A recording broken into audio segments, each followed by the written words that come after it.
남편이 샤워를 하는 동안 대신 전화를 받았다. 호텔 리셉션 직원이 말했다. 어제 사모님께서 베개 밑에 귀걸이를 두고 가셨습니다. 찾아가시기 바랍니다. 나는 짐을 꾸렸다. 그리고 혼수금으로 가져왔던 50억 원을 되찾아 집을 나왔다. 그가 왜 그러냐고 물었을 때 나는 그를 기절초풍하게 할 한마디를 던졌다. 욕실에서 쏟아지는 물소리도 화장대 위에서 울려 퍼지는 전화벨 소리를 잠재우진 못했다. 내 이름은 박은서. 샤워를 하고 있는 남자는 내 남편 이건우다. 우리는 결혼한 지 3년이 되었다. 남들이 보기엔 하나같이 부러워하는 3년이었다. 성공한 기업가 박태준 회장의 외동딸과 젊고 유능한 IT 기업 대표의 완벽한 결혼. 나는 원래 남편의 휴대폰에 손대는 습관이 없었다. 그가 늘 나를 존중해주듯 나 역시 그의 사생활을 존중했다.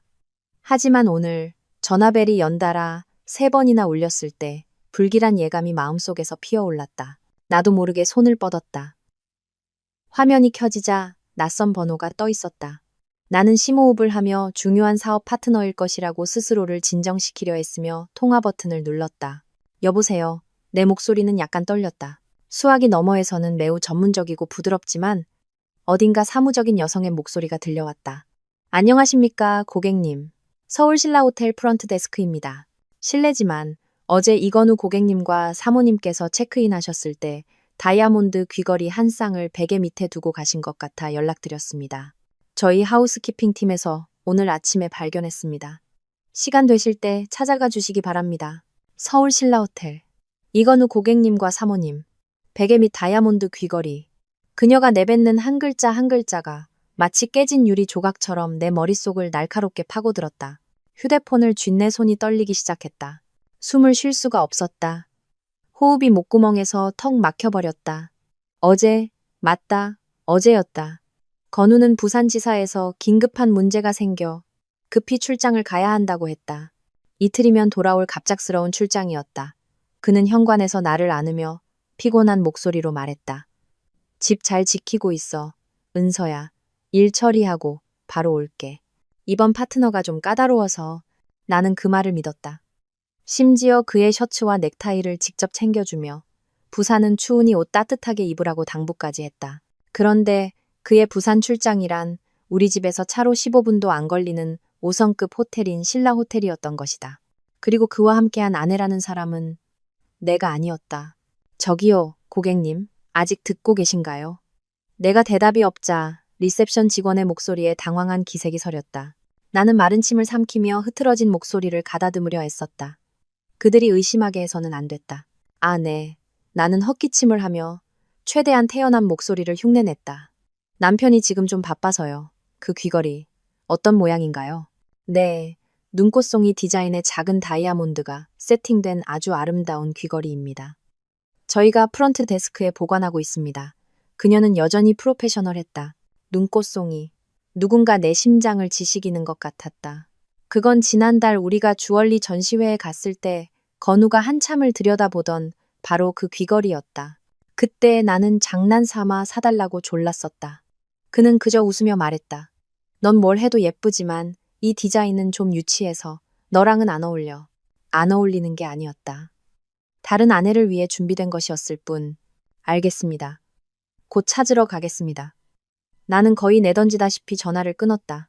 온몸이 차갑게 식어갔다. 바로 그때 욕실의 물소리가 멈추고 유리문이 열렸다.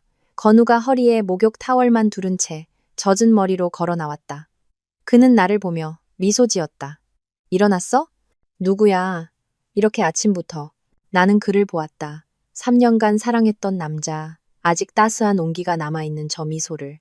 속에서 역겨움이 치밀어 올랐다. 불과 3분 만에 내 세상이 완전히 무너져 내렸다는 사실을 어떻게 말할 수 있을까? 건우의 미소는 여전히 내 대답을 기다리고 있었다. 나는 감정을 주체할 수 없게 된 눈빛을 감추기 위해 고개를 돌리며 관자놀이를 문지르는 척했다. 몰라요. 내 목소리가 잠겨 나왔다. 스팸 전화인가 봐요. 모르는 번호라 그냥 끊었어요. 다행히 건우는 의심하지 않았다. 그는 매우 자신감 넘치는 사람이었다. 자신의 능력, 외모, 그리고 내가 그에게 바치는 사랑에 대한 자신감. 그는 음하고 대답하더니 옷장으로 가옷을 고르기 시작했다. 그는 여전히 내가 어제의 박은서, 자신을 무조건적으로 믿는 순종적인 아내라고 생각하고 있었다. 단 한 통의 전화로 내 안에 믿음이라는 견고한 성벽이 산산조각 났다는 것을 그는 까맣게 모르고 있었다. 피곤해? 좀 더 누워있어. 오늘 회사에 일찍 가봐야 해. 새 프로젝트가 막바지 단계거든. 그가 말했다. 벨트를 채우는 소리가 건조하게 울렸다. 나는 이불을 얼굴 절반까지 끌어당겼다. 이불 너머로 내 목소리가 피곤하게 들렸다. 네, 알았어요. 조심해서 다녀와요. 옷을 다 입은 건우는 몸을 숙여내 이마에 가볍게 입을 맞췄다. 그의 입맞춤은 여전히 따뜻했지만 나는 소름 끼치는 한기만을 느꼈다. 그가 떠나고 침실 문이 조용히 닫혔다. 무서울 정도로 고요한 공간이 나를 덮쳤다. 나는 침대에 미동도 없이 누워 천장을 멍하니 바라보았다. 눈물은 한 방울도 나오지 않았다. 배신감의 고통이 너무나 커서 모든 감정이 얼어붙어 버린 것 같았다.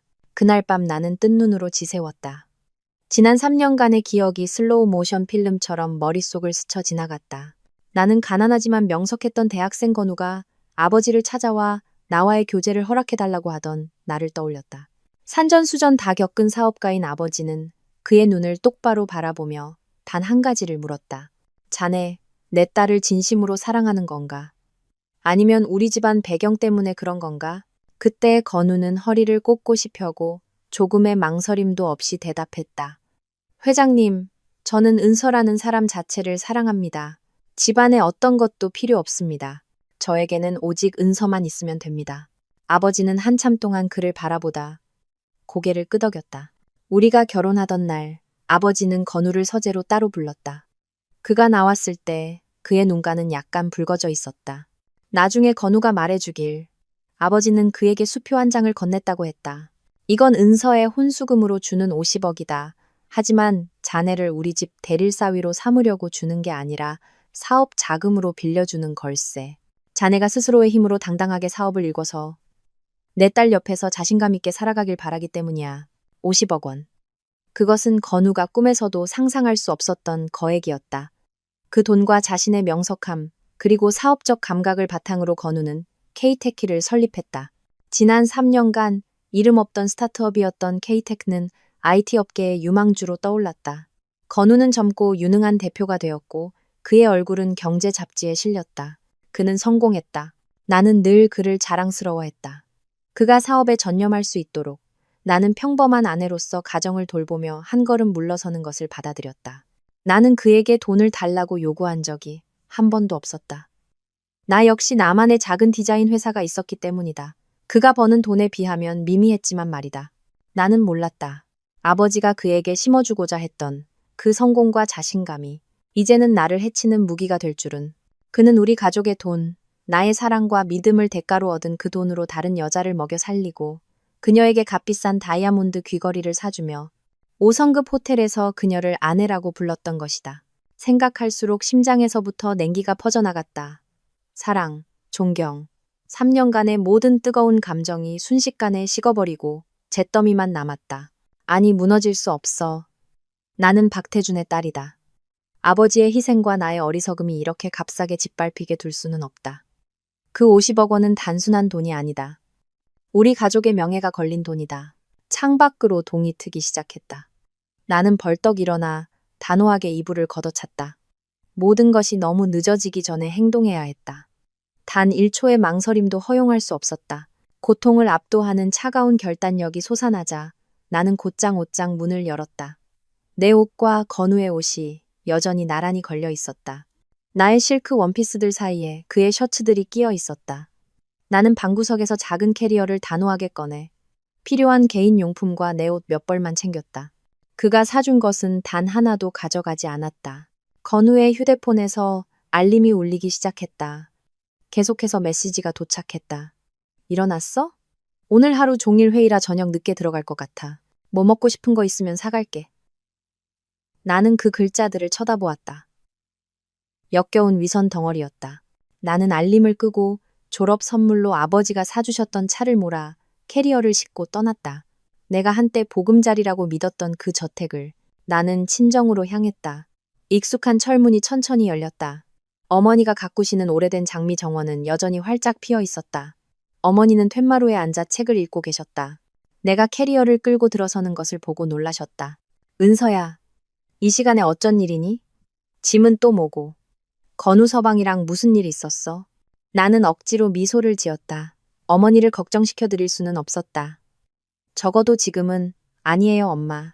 그냥 좀 피곤해서 며칠 조용히 쉬고 싶어서 왔어요. 나는 목소리가 최대한 평온하게 들리도록 애썼다. 건우 씨한테는 아무 말 마세요. 며칠 전화기 꺼놓고 싶어요. 요즘 일이 너무 힘들어서. 어머니는 걱정스러운 눈으로 나를 보셨지만 딸의 성격을 아시는 분이라 더는 묻지 않으셨다. 그저 한숨을 쉬며 말씀하셨다. 다 컸으니 네가 알아서 하겠지. 방에 올라가서 쉬렴. 가사 도우미한테 전복죽이라도 끓이라고 할게. 나는 결혼 전 내 방으로 돌아왔다. 모든 것이 내가 떠나던 날 그대로였다. 익숙한 오크나무 향기가 나를 안전하게 감쌌지만 동시에 멀게 느껴졌다. 나는 더 이상 꿈만 꾸던 공주가 아니었다. 나는 방문을 걸어 잠갔다. 밖에서 꾸며냈던 피곤한 기색은 사라지고 그 자리를 무서울 정도의 냉철함이 채웠다. 나는 휴대폰을 꺼냈다. 더 이상 손은 떨리지 않았다. 대신 확고한 결의가 있었다. 나는 장민준 변호사, 아버지의 가장 가까운 친구이자 수십 년간 우리 그룹의 법률 고문을 맡아온 분의 번호를 눌렀다. 여보세요, 은선이? 수학이 넘어 장 변호사님의 목소리는 언제나처럼 따뜻했다. 이 시간에 웬일이야? 무슨 일 있니? 나는 깊은 숨을 들이마시며 목소리가 흔들리지 않도록 애썼다. 변호사님, 저예요. 잘 지내시죠? 나는 잘 지내지. 근데 네 목소리는 안 좋아 보이는구나. 장 변호사님은 내 상태가 심상치 않음을 직감하신 듯했다.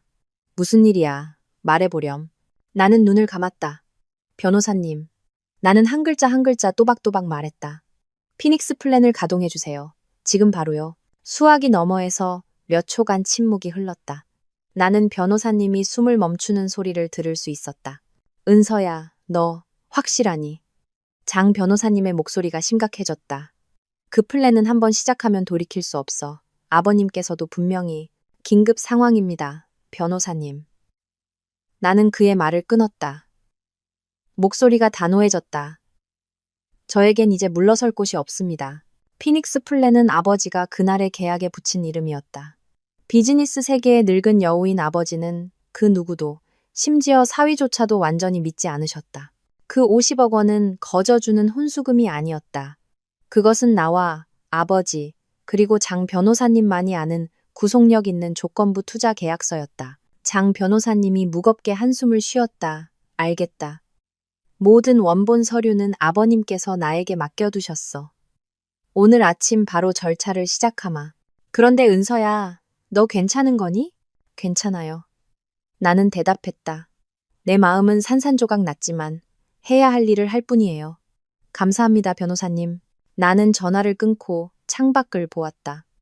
햇살은 이미 높이 솟았지만 내 마음은 여전히 칠흑 같은 어둠 속에 잠겨 있었다. 첫걸음은 시작되었다. 이건우 씨, 당신은 내가 순한 양인 줄 알았겠지만 잊었나 보군요. 내 몸에도 아버지의 피가 흐른다는 것을. 나는 친정에서 사흘을 머물렀다. 옛 내 방에서 휴대폰을 끈 채 건우와의 모든 연락을 끊고 지냈다. 그가 미쳐 날뛰고 있을 것을 알았다. 부재중 전화, 분노와 애원, 협박을 오가는 메시지들이 쉴 새 없이 도착했겠지만 나는 단 한 번도 확인하지 않았다. 머릿속을 정리하기 위해 절대적인 고요함이 필요했다. 어머니는 걱정하시면서도 내 결정을 존중해 주셨다. 그저 조용히 가사 도우미를 시켜 방으로 음식을 가져다 주시고 가끔 문가에 서서 안쓰러운 눈빛으로 나를 바라보실 뿐이었다. 얘야. 어머니가 문을 두드리셨다. 무슨 일이 있든 밥은 먹어야지. 네가 쓰러지면 엄마는 어떡하니? 나는 내가 쓰러질 수 없다는 것을 알았다. 문을 열고 어머니를 안았다. 엄마, 나 괜찮아. 그냥 생각할 게 좀 있어서 그래. 걱정 마. 나흘째 되던 날 아침, 내가 멍하니 디자인 스케치를 하고 있을 때 가사 도우미 아주머니가 문을 두드렸다. 아가씨, 등기우편이 왔어요. 보내는 사람 이름은 없고 중요한 거라 꼭 직접 전해달라고 하네요. 익명의 우편물. 불길한 예감이 또다시 엄습했다.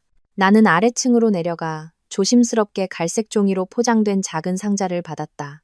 글씨는 한 줄도 없었다. 나는 그것을 방으로 가져왔다. 의심이 극에 달했다. 커터칼로 상자를 여는 내 손이 약간 떨렸다. 안에는 무서운 물건은 없었지만 폭탄보다 더 나를 경악하게 하는 것이 들어있었다. 하늘색의 작은 수첩, 산모 수첩이었다. 목이 바싹 말라왔다. 나는 떨리는 손으로 첫 장을 펼쳤다. 산모 이름, 최장미. 그리고 아래쪽 구석에는 초음파 결과. 임신 8주, 8주. 계산하는데 몇 초가 걸렸다. 8주라는 것은 이 일이 어제의 갑작스러운 부산 출장 때 시작된 것이 아니라 이미 2달 전부터 계속되어 왔다는 의미였다. 보이지 않는 손이 내 심장을 쥐어짜는 것 같았다. 그가 이렇게 오랫동안 나를 속여왔다니. 하지만 가장 끔찍한 것은 아직 끝나지 않았다. 수첩 안에는 정성스럽게 눌러쓴 여성스러운 필체의 분홍색 포스트잇이 끼워져 있었다. 단 한 줄이었다. 언니, 이제 그만 비켜주시죠. 서명은 없었지만 필요하지도 않았다. 마치 찬물을 뒤집어 쓴 것처럼 정신이 번쩍 들었다. 꿈에서 깨어났다. 신라 호텔의 귀걸이는 우연히 두고 간 것이 아니었다.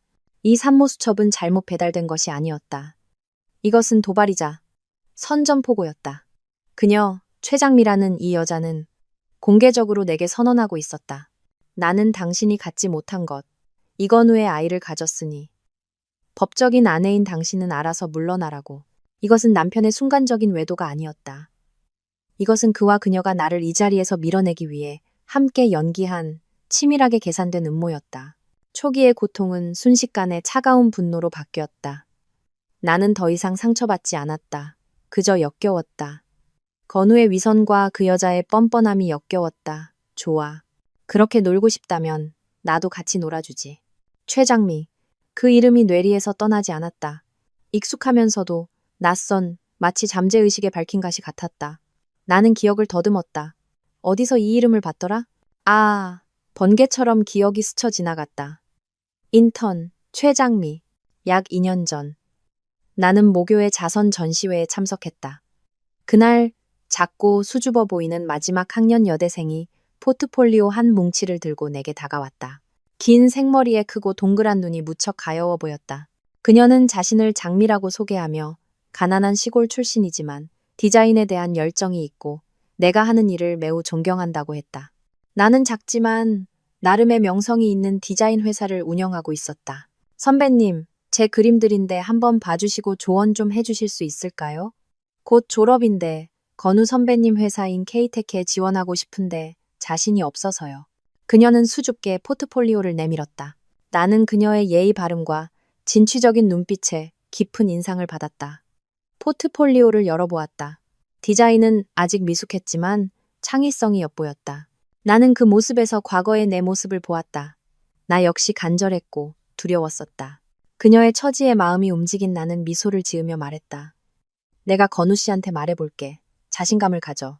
그날 저녁 나는 이 이야기를 건우에게 했다. 나는 그가 귀찮다는 듯 손을 내젓던 모습을 똑똑히 기억한다.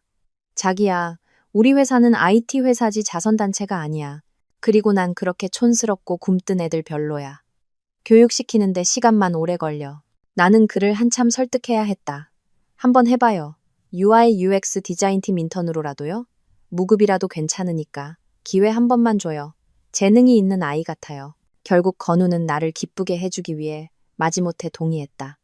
합격 소식을 들은 날, 장미는 내게 전화했다. 목소리가 울먹였다. 선배님, 정말 감사해요. 친언니 같아요. 이 은혜 평생 잊지 않을게요. 그 후 장미는 K테크에서 약 6개월간 인턴으로 일했다. 가끔 건우에게 그녀에 대해 물어보면 그는 여전히 무관심하고 심지어 짜증 섞인 태도를 보였다. 아, 진짜 당신이 꽂아준 걔 때문에 피곤해 죽겠어. 한 번은 그가 신경질적으로 말했다. 오늘은 데모 버전을 망가뜨리고 내일은 동료한테 혼났다고 울고불고 도대체 걔 어디가 마음에 들었던 거야? 인턴 기간 끝나면 바로 내보낼 거야. 나는 그 말을 듣고 미안한 마음에 내가 그를 귀찮게 했다고 생각했다. 그래서 더 이상 장미에 대해 묻지 않았다. 얼마 후 장미가 K텍트를 그만두었다는 소식을 들었지만 대수롭지 않게 여겼다. 그리고 지금 8주. 내 손에 들린 산모 수첩은 내 어리석음의 증거였다. 건우의 불평, 그가 그녀에게 씌웠던 촌스럽고 굼뜬 이미지, 모든 것이 연극이었다. 내 코앞에서 그들의 관계를 숨기기 위한 정교한 연극. 그는 나를 속였을 뿐만 아니라 나를 바보로 만들었다. 내 선의를 이용해 자신과 내연녀를 이어주는 다리로 삼았던 것이다. 나는 분홍색 포스트잇을 다시 보았다. 언니, 이제 그만 비켜주시죠. 그날의 수줍고 가여워 보이던 모습은 온데간데 없고 승리자의 뻔뻔하고 도발적인 모습만 남아있었다. 내가 무심코 집에 들인 독사는 이제 날개를 달고 자신을 구해준 사람을 되려 물어뜯으려 하고 있었다. 내 안의 분노는 더 이상 단순한 화가 아니었다. 그것은 혐오감이었다. 그 두 인간에 대한 깊은 혐오감, 분노와 혐오감이 지나가자 차가울 정도의 평온함이 찾아왔다. 내가 어떤 인간들을 상대하고 있는지 깨달았다. 그들은 단순한 불륜 커플이 아니었다. 내 등 뒤에서 모든 것을 치밀하게 계산한 교활한 배우들이었다. 울고불고 소란을 피울 수는 없었다. 그래봤자 그들 눈에 나만 비참해질 뿐이다. 나에게는 증거가 필요했다. 이 익명의 산모수첩이 아니라 그들이 감히 부인할 수 없는 명백한 증거. 나는 장 변호사님에게 전화하지 않았다. 그의 일은 거시적인 자산 문제였다. 이 일은 다른 분야의 전문가가 필요했다. 나는 사촌 오빠인 안민호를 떠올렸다. 그는 꽤 큰 규모의 보안 및 민간조사 업체를 운영하고 있었다. 나는 그의 일이 다소 음지스럽다고 생각했었지만 지금 나에게는 바로 그 음지스러움이 필요했다. 나는 민호 오빠에게 전화를 걸었다. 그의 목소리는 언제나처럼 쾌활했다. 오, 우리 은서, 웬일이야? 오빠한테 또 뭐 부탁할 거라도 생겼어? 오빠, 나는 감정 없이 단도직입적으로 말했다. 도와줄 일이 있어. 내 남편, 이건우랑 최장미라는 여자, 좀 뒤를 밟아줘. 케이테크에 있을 수도 있고, 아닐 수도 있어. 수학이 넘어가 조용해졌다. 민호 오빠는 건우를 잘 알았다. 우리 결혼식의 하객이기도 했다. 은서야, 너 지금 장난하는 거 아니지? 오빠의 목소리가 심각해졌다. 무슨 일이야? 장난 아니야. 모든 게 필요해. 나는 보고서를 읽듯 말했다. 사진, 영상, 일정. 어디서 뭘 하고, 누굴 만나고, 얼마나 가치 있는지, 특히 재정 상태를 조사해줘. 건우가 그 여자한테 돈을 얼마나 썼는지, 그 여자 명의로 된 재산은 뭐가 있는지. 전부 다. 민호 오빠는 더 묻지 않았다. 그저 한마디만 했다. 알았어. 오빠한테 맡겨. 최고의 팀을 붙여줄게. 전화 끊지 말고 기다려. 그 친구가 바로 연락할 거야. 10분 후 낯선 번호로 전화가 왔다. 민호 오빠의 사람이라고 자신을 소개하는 차분한 남자의 목소리였다. 그는 이유를 묻지 않고 건우와 장미에 대한 상세한 정보만 물었다.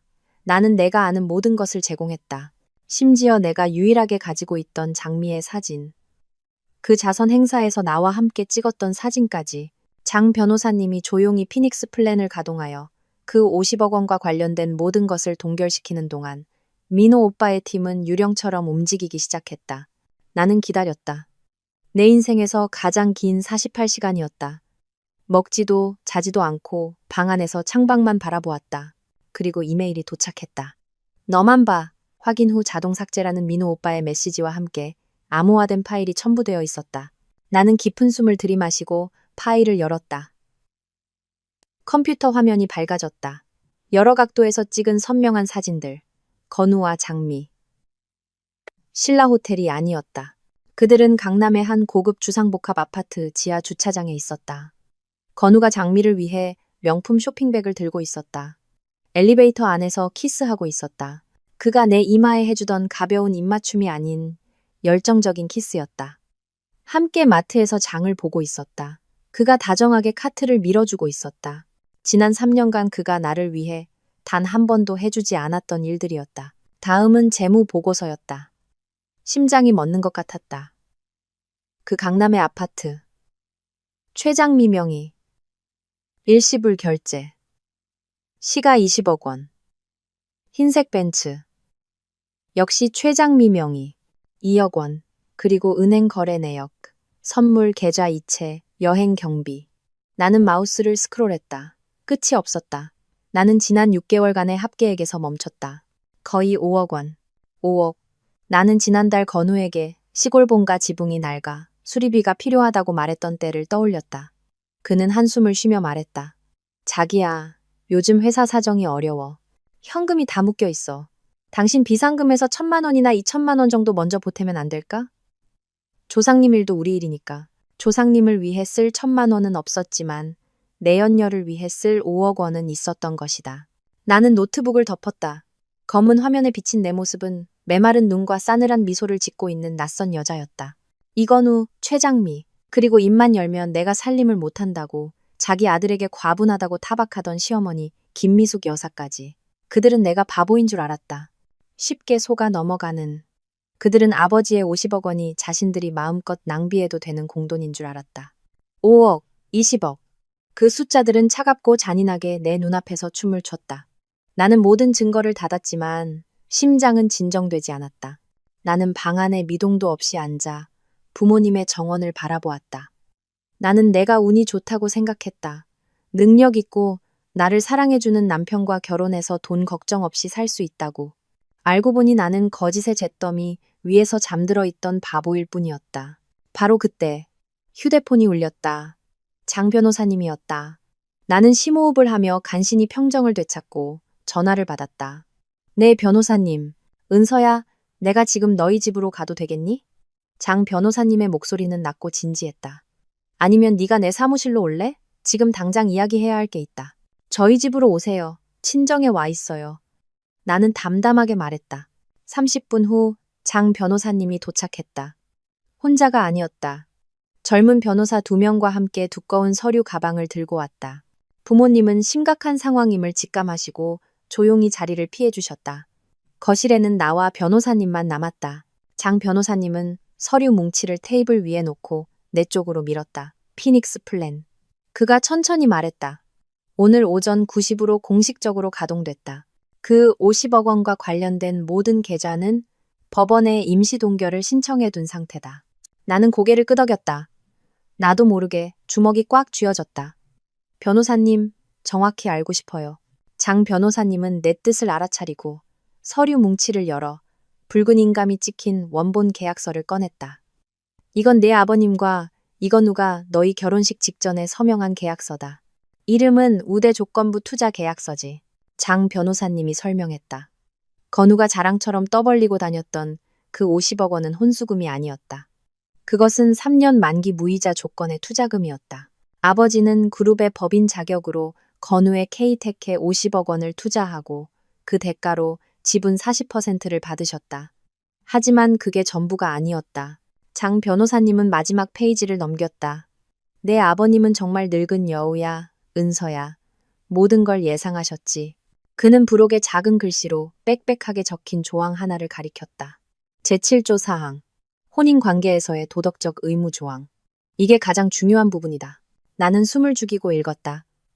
조항에는 이렇게 명시되어 있었다. 본 투자금 50억 원은 이건우가 박은서와의 법적인 혼인관계를 유지하고 배우자로서의 신의와 성실의 의무를 다하는 동안에만 효력을 갖는다. 이건우가 위 약속을 위반할 경우 본 계약은 즉시 무효가 된다. 무효가 되면 어떻게 되는데요? 나는 떨리는 목소리로 물었다. 무효가 된다는 건 장 변호사님의 목소리가 단호해졌다. 이건우가 즉시 원금 50억 원 전액과 계약일로부터 연 20%의 위약금을 더해 상환해야 한다는 뜻이다. 그리고 그가 담보로 잡고 있는 K텍 지분 40%는 자동으로 네게 소유권이 이전되지. 심장이 거세게 뛰었다. 연 20%. 3년이면 어마어마한 금액이었다. 어제가 바로 계약일로부터 정확히 3년이 되는 날이었다. 장 변호사님이 나를 보았다. 이건우가 위반하지 않았더라도 원금을 상환하거나 재협상을 해야 할 시점이었지. 하지만 이제 그는 제7조 사항을 위반했다. 우리에겐 충분한 증거가 있어. 걱정할 것 없다. 나는 계약서를 바라보았다. 나는 아버지가 사위에게 너무 계산적이라고 원망한 적이 있었다. 이제야 알았다. 아버지는 계산적인 것이 아니었다. 나를 보호하고 계셨던 것이다. 아버지는 건우에게 점잖은 남자가 될 기회를, 자신의 능력을 증명할 길을 열어주셨다. 하지만 건우, 그는 스스로 배신의 길을 선택했다. 장 변호사님이 돌아간 후 나는 거실에 홀로 앉아 있었다. 50억짜리 계약서의 무게가 여전히 마음을 짓눌렀다. 통쾌함보다는 끝없는 피로감이 몰려왔다. 나는 그 남자를 사랑했었고 자랑스러워했었다. 이제는 차가운 법 조항으로 그와 맞서야 했다. 나는 침실로 돌아와 거의 일주일 동안 비행기 모드로 해두었던 휴대폰을 켰다. 수백 통의 메시지와 부재중 전화가 화면을 가득 채우며 휴대폰을 거의 마비시킬 뻔했다. 대부분 건우에게서 온 것이었다. 나는 첫 메시지부터 스크롤해 보았다. 내가 집을 나간 첫날, 그는 아직 태연했다. 어디야? 왜 전화기 꺼놨어? 또 별것도 아닌 일로 삐졌어? 나 회의 중이니까 저녁에 얘기해. 이튿날 나와 연락이 닿지 않자 그는 불안해하기 시작했다. 은서야, 어디 있는 거야? 처갓집에 갔어. 왜 전화 안 받아? 장모님께 전화했더니 네가 피곤해서 얘기하고 싶지 않다던데. 뭐가 피곤하다는 거야? 사흘째. 불안은 분노로 바뀌었다. 박은서, 너 아직도 내가 네 남편으로 보여? 무슨 난리를 피우려는 거야? 당장 전화 받아. 그리고 내가 계속 침묵하자. 그의 분노는 공황 상태로 변했다. 아마도 그는 자신의 순종적인 아내가 이번에는 예전과 다르다는 것을 깨달았을 것이다. 어제 온 메시지는 말투가 완전히 달라져 있었다. 은서야, 전화가 안 되네. 처갓집에 갔더니 아무도 만나고 싶지 않다고 하고. 무슨 일 있는 거지? 그리고 내가 휴대폰을 켜기 불과 몇 분 전에 도착한 마지막 메시지. 말투는 완전히 비굴한 애원이었다. 여보, 제발 돌아와. 내가 미안해. 요즘 내가 바빠서 당신한테 소홀했던 거 알아. 화났으면 나를 때리고 욕해도 좋아. 제발 이렇게 침묵하지 마. 무서워. 집에 와서 얘기하자.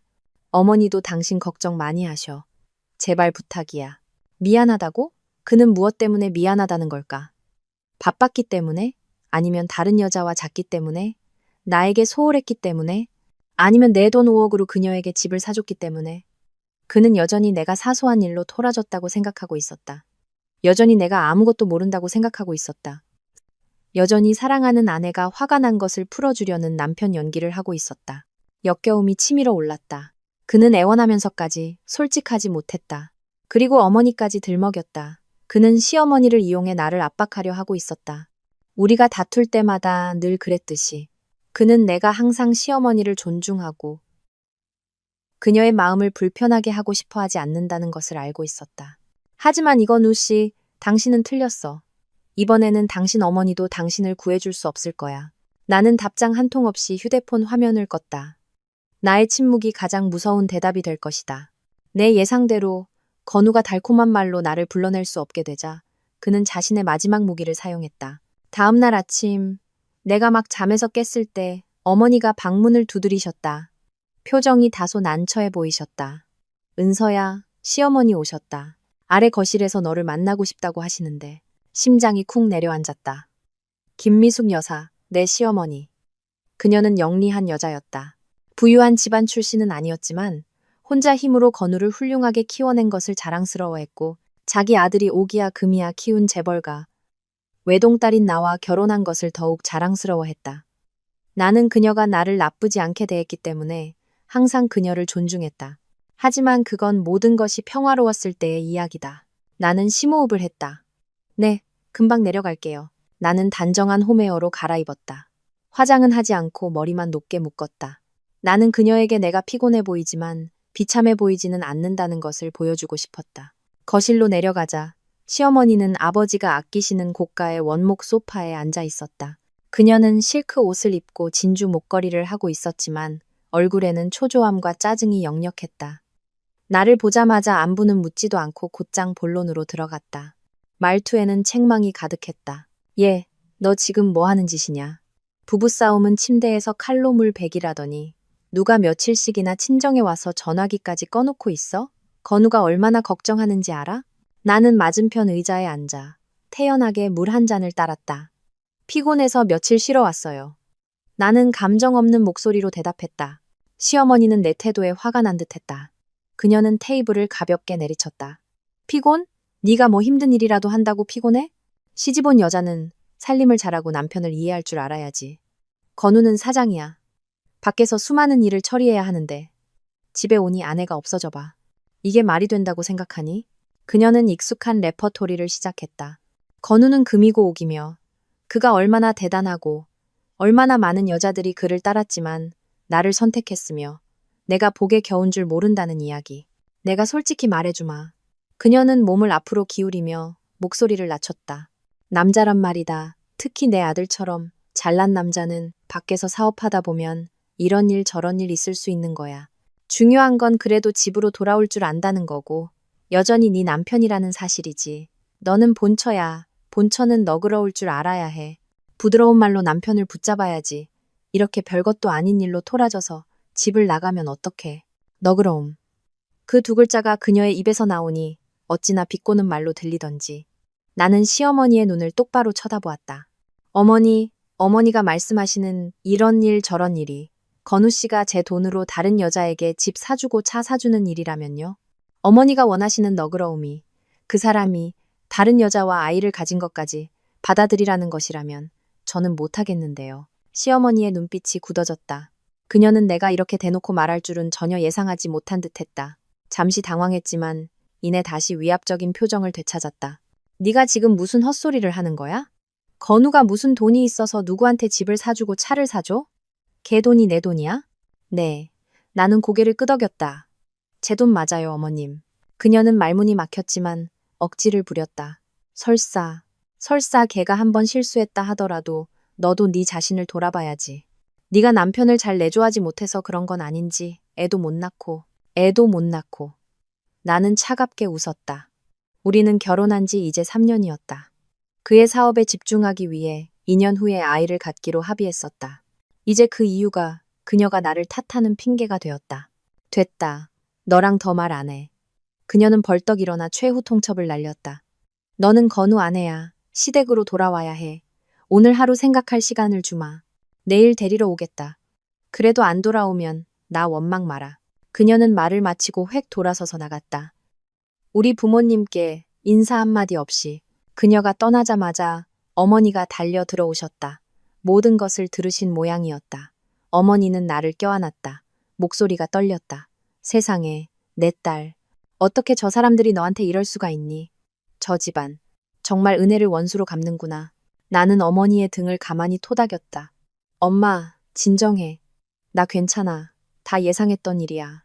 나는 시어머니가 가만히 있지 않을 것을 알았다. 그녀는 돌아가서 건우를 닥달할 것이고, 그러면 그 모자는 또다시 나를 그들의 너그러움이라는 틀에 가두려 할 것이다.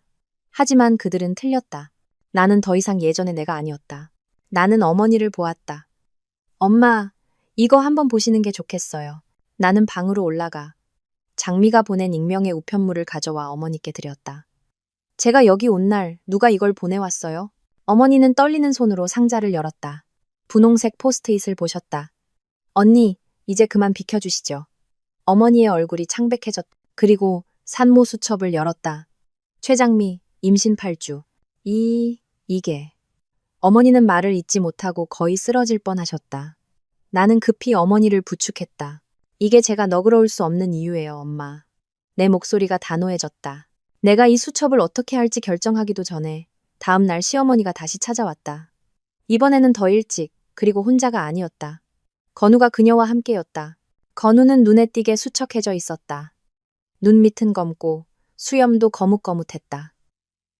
나를 보자마자 그는 달려와 내 손을 잡으려 했지만 나는 뒤로 물러섰다. 은서야, 그가 쉬어버린 목소리로 외쳤다. 나랑 돌아가자. 내가 미안해. 다 내 잘못이야. 전부 다. 옆에 서 있던 시어머니도 태도를 바꿨다. 어제처럼 기세등등하지 않고 울기 시작했다. 은서야, 내가 잘못했다. 제발 건우 한 번만 용서해 주렴. 걔가 철이 없어서 저 여우 같은 년한테 홀려서 그랬어. 이제 정신 차렸어. 집에 가자. 내가 저애 처리할게. 절대 못 낳게 할 거야. 절대. 나는 그녀를 보았다. 차가운 미소가 입가에 번졌다. 어떻게 처리하시게요? 그쪽에서 산모수첩까지 저희 집으로 보냈는데요. 뭐? 건우가 경악했다. 그는 나를 쳐다보았다. 산모수첩? 누가 보내? 시어머니도 화들짝 놀랐다. 네가 지금 무슨 소리를 하는 거야? 무슨 산모수첩? 나는 아무 말 없이 방으로 들어가 산모수첩과 포스트잇을 가져와 테이블 위에 놓았다. 그쪽에서 보냈어요. 저더러 알아서 비켜달라고 하더군요. 건우는 수첩을 보자 얼굴이 하얗게 질렸다.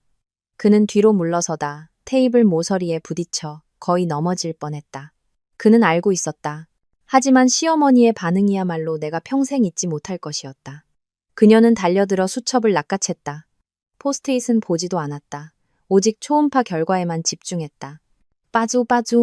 나는 그녀가 분노하고 그 여자를 욕할 것이라고 생각했다. 하지만 아니었다. 그녀는 고개를 들었다. 그녀의 두 눈이 이상할 정도로 반짝였다. 그녀는 나를 보고, 건우를 보고, 다시 수첩을 보았다. 아, 아들이야, 딸이야? 그녀는 기쁨에 겨워 떨리는 목소리로 물었다. 나는 할 말을 잃었다. 내 귀를 의심했다. 아들이 모든 것을 잃을 위기에 처한 순간, 며느리가 극심한 고통에 빠진 순간, 그녀가 유일하게 관심을 갖는 것은 그 아이의 성별이었다. 어머니, 건우조차 어머니의 반응에 충격을 받은 듯 더듬거렸다. 시어머니는 아무것도 들리지 않는 듯 했다. 그녀는 건우도 나도 무시한 채 수첩을 보물처럼 가슴에 꼭 껴안았다. 세상에, 우리 집안에 손주가 생겼어. 그녀는 내 쪽으로 돌아섰다. 태도가 180도 바뀌었다. 더 이상 울지도 애원하지도 않았다. 그녀는 연민과 경멸이 뒤섞인 눈으로 나를 쳐다보았다. 네가 못 낳으면 다른 사람이라도 낳아야지. 우리 집안 대를 끊을 순 없잖아. 그녀는 소리쳤다. 마침내 진짜 얼굴을 드러낸 것이다. 그녀는 더 이상 내가 필요 없었다. 내 돈 50억 원도 필요 없었다. 그녀에게는 오직 장손만 필요했다. 잘 됐어. 아주 잘 됐어. 그녀는 손뼉을 쳤다. 아들이면 우리 집 장손이야. 건우야, 너 이제 쟤한테 사과할 필요 없어. 애도 못 낳는 게 제 잘못이지. 그녀는 나를 보며 잔인한 미소를 지었다. 너는 여기서 잘 생각해봐. 나는 내 손주 보러 가야겠다. 그 애, 이름이 장미랬지? 몸보신 시켜야지, 당장. 그녀는 말을 마치고 획 돌아서서 나가버렸다. 거실에는 건우와 나, 그리고 폭풍보다 더 무서운 침묵만이 남았다. 시어머니의 입에서 나온 진실은 건우의 배신보다 더 고통스러웠다. 그녀는 단순히 공범이 아니었다. 주동자였다. 그녀에게는 출산 기계가 필요했고, 내가 그 역할을 못하자 장손을 임신한 다른 출산 기계를 받아들이기 위해 나를 가차없이 버릴 준비가 되어 있었던 것이다. 그날 이후 나는 더 이상 피하지 않았다. 이유는 충분했다. 나는 휴대폰을 켜고 건우에게 먼저 메시지를 보냈다. 그의 침묵, 공황, 애원하는 메시지들이 여전히 쌓여 있었지만 읽지 않았다. 그저 새 메시지를 작성했다. 오늘 저녁 7시, 레스토랑 라로즈. 기다릴게. 레스토랑 라로즈. 고풍스러운 거리에 위치한 고급 프렌치 레스토랑. 건우가 내게 청혼했던 바로 그곳이었다. 내가 그곳을 선택한 것은 추억 때문이 아니었다. 그에게 상기시켜주기 위해서였다. 사랑이 시작된 곳에서 사랑이 끝날 것이라고. 나는 그날 오후 내내 준비했다. 그가 아쉬워하도록 화려한 드레스를 입지 않았다. 그저 재단이 정교한 심플한 블랙 실크 원피스를 골랐다. 유일한 액세서리는 아버지가 선물해 주신 진주 귀걸이뿐이었다. 화장은 가볍게 했지만 잠 못 이룬 밤들의 피곤함을 가릴 만큼은 또렷하게 했다. 나는 비참한 피해자가 아닌 주도권을 쥔 사람의 모습으로 나타나야 했다. 나는 약속 시간보다 일찍 도착해 촛불이 켜진 낭만적인 정원이 내다보이는 조용한 구석 테이블을 골랐다.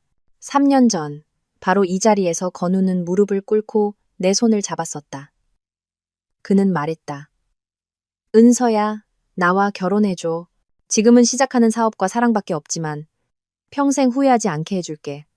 나는 행복해서 울었었다. 내가 세상에서 가장 운 좋은 여자라고 생각했다. 알고 보니 남자의 약속이란 와인잔 속 와인과 같았다. 처음에는 향기롭지만 오래될수록 변질되어 시큼해지기 쉬운. 정확히 7시, 건우가 나타났다. 그는 많이 야위어 있었다. 값비싼 정장이 헐렁해 보였다. 나를 보자 그는 기쁨과 불안이 뒤섞인 표정으로 서둘러 다가왔다. 마치 물에 빠져 죽기 직전에 사람이 지푸라기라도 잡은 듯한 모습이었다. 은서야, 드디어 만나주는구나. 그가 의자를 끌어당겨 앉으며 약간 떨리는 목소리로 말했다. 나는 아무 말 없이 그를 쳐다보았다. 내 눈빛은 나 자신도 놀랄 만큼 평온했다. 한 점의 파동도 없었다. 나의 침묵이 그를 어색하게 만들었다. 그는 서둘러 내가 가장 좋아하는 와인을 주문했다. 한잔할래? 며칠 동안 어떻게 지냈어? 걱정 많이 했어. 전화기도 꺼놓고 집에 오지도 않고. 웨이터가 와인을 가져오자 건우는 어색하게 내 잔을 채웠다. 은서야, 내가 잘못했어. 그는 아마도 미리 준비해온 연설을 시작했다. 요즘 회사 일이 너무 많았어. 새 프로젝트에, 새로운 파트너에 정신없이 휘둘렸어. 스트레스 때문에 너한테 소홀했어. 미안해. 나는 와인을 한 모금 마셨다. 떨궜다. 날 여기로 부른 이유가 내가 마침내 입을 열었다. 내 목소리가 낯설게 들렸다. 나한테 소홀했던 것 때문에 사과하려고 온 거예요? 아니야. 그가 황급히 말했다. 어머니가 처갓집에 가서 생각 없이 말씀하신 거 알아. 늙으셔서 그냥 손주 보고 싶은 마음에 그러신 거야. 너무 마음에 담아두지 마. 내가 어머니 야단쳤어. 그냥. 나는 웃음을 터뜨렸다. 레스토랑의 낭만적인 분위기 속에서 차가운 웃음소리가 울려 퍼졌다. 이건우 씨, 당신 정말 내가 집 나가고 일주일 내내 전화기 꺼놓은 게 당신이 나한테 소홀해서 아니면 어머님이 손주 보고 싶어 하셔서 화가 났기 때문이라고 생각해요? 건우는 굳어졌다. 그는 이해할 수 없다는 듯 나를 쳐다보았다. 그럼 뭐 때문에? 그는 여전히 모르는 척하고 있었다. 나는 그를 보았다. 한때 내 곁에서 잠들었던 남편. 연민이 솟구쳤다. 연기를 참 잘하는구나. 안타깝게도 나는 더 이상 그의 관객이 아니었다. 건우 씨, 나는 가볍게 말했다. 연기하느라 피곤하지 않아요? 더 이상 시간을 낭비하고 싶지 않았다. 나는 몸을 숙여 핸드백에서 두툼한 서류 봉투를 꺼냈다. 그리고 테이블 너머로 그에게 밀었다. 당신 선물이에요. 나는 말했다. 한번 보세요. 당신과 어머님의 장손이 펼친 연극이 얼마나 훌륭했는지. 건우의 얼굴색이 변했다. 그는 나를 보고 서류 봉투를 보았다.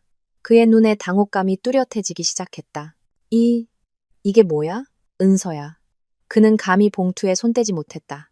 그런 장난하지 마. 무슨 일이 있으면 차근차근 얘기하자. 장난 아니에요. 나는 자리에서 일어나 핸드백을 들었다. 혼자 보시는 게 좋을 거예요. 내가 당신에게 주는 마지막 선물이라고 생각해요. 더 이상 당신의 연극에 참여하고 싶지 않으니까. 나는 몸을 돌려 걸어 나갔다. 그가 그 사진들을 봤을 때의 표정을 보고 싶지 않았다. 어떤 거짓된 변명도 듣고 싶지 않았다. 모든 것은 이미 충분했다. 은서야, 거기서. 뒤에서 그가 외치는 소리가 들렸다. 의자가 뒤로 밀리며 날카로운 소리를 냈다. 하지만 나는 멈추지 않았다. 나는 레스토랑을 빠르게 빠져나왔다.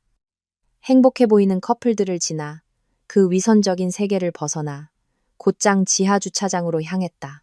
주차장의 차갑고 퀴퀴한 공기가 얼굴에 부딪히자 정신이 더욱 맑아졌다. 나는 차키를 눌렀다. 차에서 불빛이 깜빡였다. 하지만 내가 막 문을 열려는 순간 누군가의 손이 내 손목을 강하게 움켜쥐었다. 나는 비틀거리며 돌아섰다. 건우였다. 그가 나를 따라온 것이다. 그의 얼굴에는 더 이상 걱정이나 미안함이 없었다. 극도의 공황 상태였다. 거기서라고 했지. 이게 다 뭐야? 어디서 구했어? 그의 손에는 민호 오빠가 보내준 사진들이 들려 있었다. 봉투에서 꺼내져 흩어져 있었다. 그와 장미가 강남 아파트 엘리베이터에서 키스하는 사진.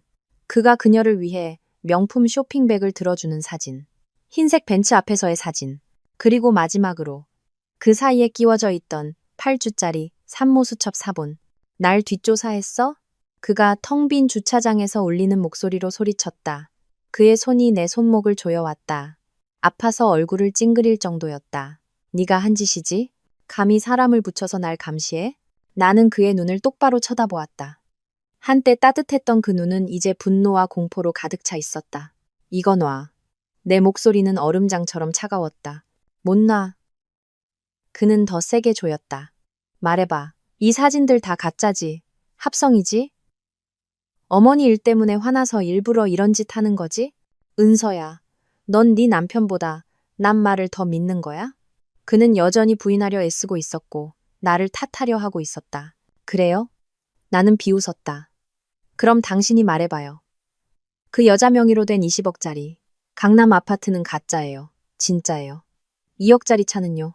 지난 6개월 동안 당신이 그녀에게 송금한 5억 원은 가짜예요. 진짜예요. 내가 한마디 할 때마다 건우의 얼굴은 점점 더 하얗게 질려갔다. 그는 망연자실한 표정으로 내 손목을 놓았다. 그는 내가 이렇게까지 자세히 알고 있을 줄은 몰랐던 것이다. 너. 그는 말을 더듬었다. 더 이상 부인할 수 없다는 것을 깨닫자 그는 갑자기 전략을 바꿨다. 그는 달려들어 나를 와락 껴안았다. 목소리가 절절했다.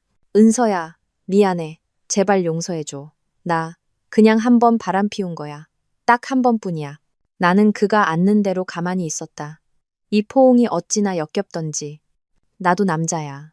그는 울기 시작했다. 나도 약해질 때가 있어. 걔가 먼저 유혹했어. 걔가 나한테 덫을 놨다고. 내가 사랑하는 건 너뿐이야. 평생. 은서야, 제발 이번 한 번만 용서해줘. 나를 사랑한다고? 나는 그를 힘껏 밀쳐냈다. 나를 사랑해서 그 여자랑 잤어요? 나를 사랑해서 걔가 임신 8주가 되도록 내버려뒀어요? 나를 사랑해서 걔가 나한테 산모수첩까지 보내서 비켜달라고 하게 만들었어요? 건우는 완전히 궁지에 몰렸다.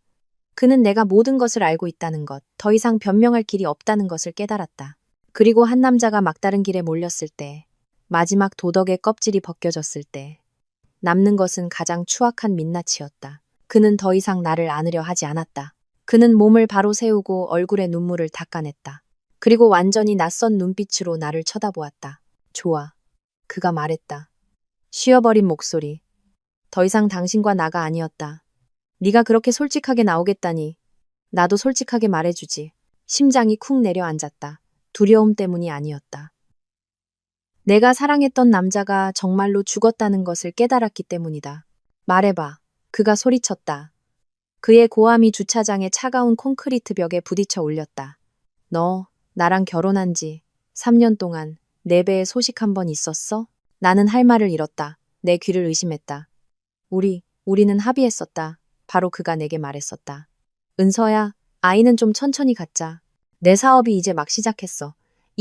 3년만 시간을 줘. 내가 자리를 잡으면 당신과 아이에게 최고의 삶을 선물할게. 나는 동의했었다. 그를 사랑했고 믿었기 때문에 기쁘게 동의했었다. 나는 그가 사업에 안심하고 전념할 수 있도록 지난 3년간 조용히 피임약을 먹어왔다. 그런데 이제 와서 바로 그 이유를 들어 내 심장을 찌르는 것이다. 나도 남자야. 그가 내 쪽으로 걸어오며 내 얼굴을 손가락으로 가리켰다. 나도 자식이 필요해. 우리 어머니는 장손이 필요하고 네가 못 낳으면 다른 사람이 낳는 걸 받아들여야지. 알겠어? 내 꼴을 좀 봐. 그가 소리쳤다. 분노가 그의 이성을 마비시킨 듯했다. 재벌딸이라는 타이틀 말고 네가 가진 게 뭐가 있어. 맨날 집에서 그깟 디자인 끄적거리면서 푼돈이나 벌고 내가 밖에서 얼마나 힘들게 구르는지 알아? 네가 알도 못 낳는 암탉만 아니었어도 그는 이를 갈며 한 글자 한 글자 내뱉었다. 내가 뭐하러 밖에서 대를 이을 아들 낳아줄 여자를 찾으러 다니겠어? 알도 못 낳는 암탉. 한 글자 한 글자가 녹슨 칼날처럼 내 자존심을 베었다. 이 고통은 배신의 고통보다 더했다. 그것은 모욕이었다. 나는 그저 가만히 그를 쳐다보았다. 울지도 소리치지도 않았다. 그저 동정심이 들었다. 내 앞에 서 있는 저 남자, 열등감과 야망에 눈이 멀어 괴물이 되어버린 저 남자가 불쌍했다. 내가 침묵하자 그는 내가 굴복했다고 생각한 모양이었다. 그는 경멸적인 미소를 지었다. 왜? 할 말 없나 보지? 그가 한 걸음 더 다가왔다. 목소리가 오만했다. 이제 내가 말해주지. 네가 뭐라도 되는 줄 알아? 네 아버지 돈 50억이 그렇게 대단해? 그 돈, 그가 가슴을 쳤다. 내 손에 들어온 이상 내 돈이야. 알겠어? 내가 그 돈으로 누굴 먹여 살리든 누구한테 주든 그건 내 마음이야. 넌 간섭할 권리가 없어. 넌 내 아내니까. 그가 몸을 숙여 내 귓가에 속삭였다. 받아들여야 해. 얌전히 받아들이면 넌 계속 사모님으로 살 수 있어. 안 그러면 그가 주먹을 꽉 쥐었다. 꺼져. 나와 내 아들. 우리 어머니는 너 없이도 잘 살 수 있으니까. 코트 주머니 속 내 손은 얼음장처럼 차가웠지만 제 역할은 충실히 해내고 있었다. 휴대폰은 여전히 녹음 모드가 켜져 있었다. 그는 욕설을 퍼부은 후 아직 숨을 헐떡이고 있었다. 얼굴은 분노와 아마도 나를 궁지로 몰아넣었다는 자만감으로 붉게 상기되어 있었다. 그는 기다리고 있었다. 내가 울고불고 애원하거나 적어도 절망 속에서 무너지기를. 하지만 나는 무서울 정도로 평온하게 서 있었다. 나는 천천히 코트 주머니에서 손을 꺼냈다. 할 말 다 했어요? 내 목소리는 주차장의 답답한 공기 속에서 조금의 떨림도 없이 명확하게 울려 퍼졌다. 나의 평온함이 그를 놀라게 한 듯했다. 그는 미간을 찌푸렸다. 너 아직도 뭘 더 원해? 네가 판을 뒤집을 수 있을 것 같아? 판을 뒤집고 싶은 게 아니에요. 나는 말했다. 그리고 처음으로 나라는 호칭을 썼다. 그저 감사하고 싶을 뿐이에요. 당신의 가장 솔직한 말을 들을 수 있게 해줘서. 나는 휴대폰을 들어 올렸다. 화면은 여전히 녹음 모드의 붉은 막대가 움직이는 채로 밝게 빛나고 있었다. 말씀 참 잘하시네요. 한마디 한마디 아주 명확하게 들려요. 혹시나 제가 잘못 들을까봐 걱정했는데 다행히 전부 녹음해뒀어요. 나는 태연하게 정지 버튼을 누르고 다시 재생 버튼을 눌렀다.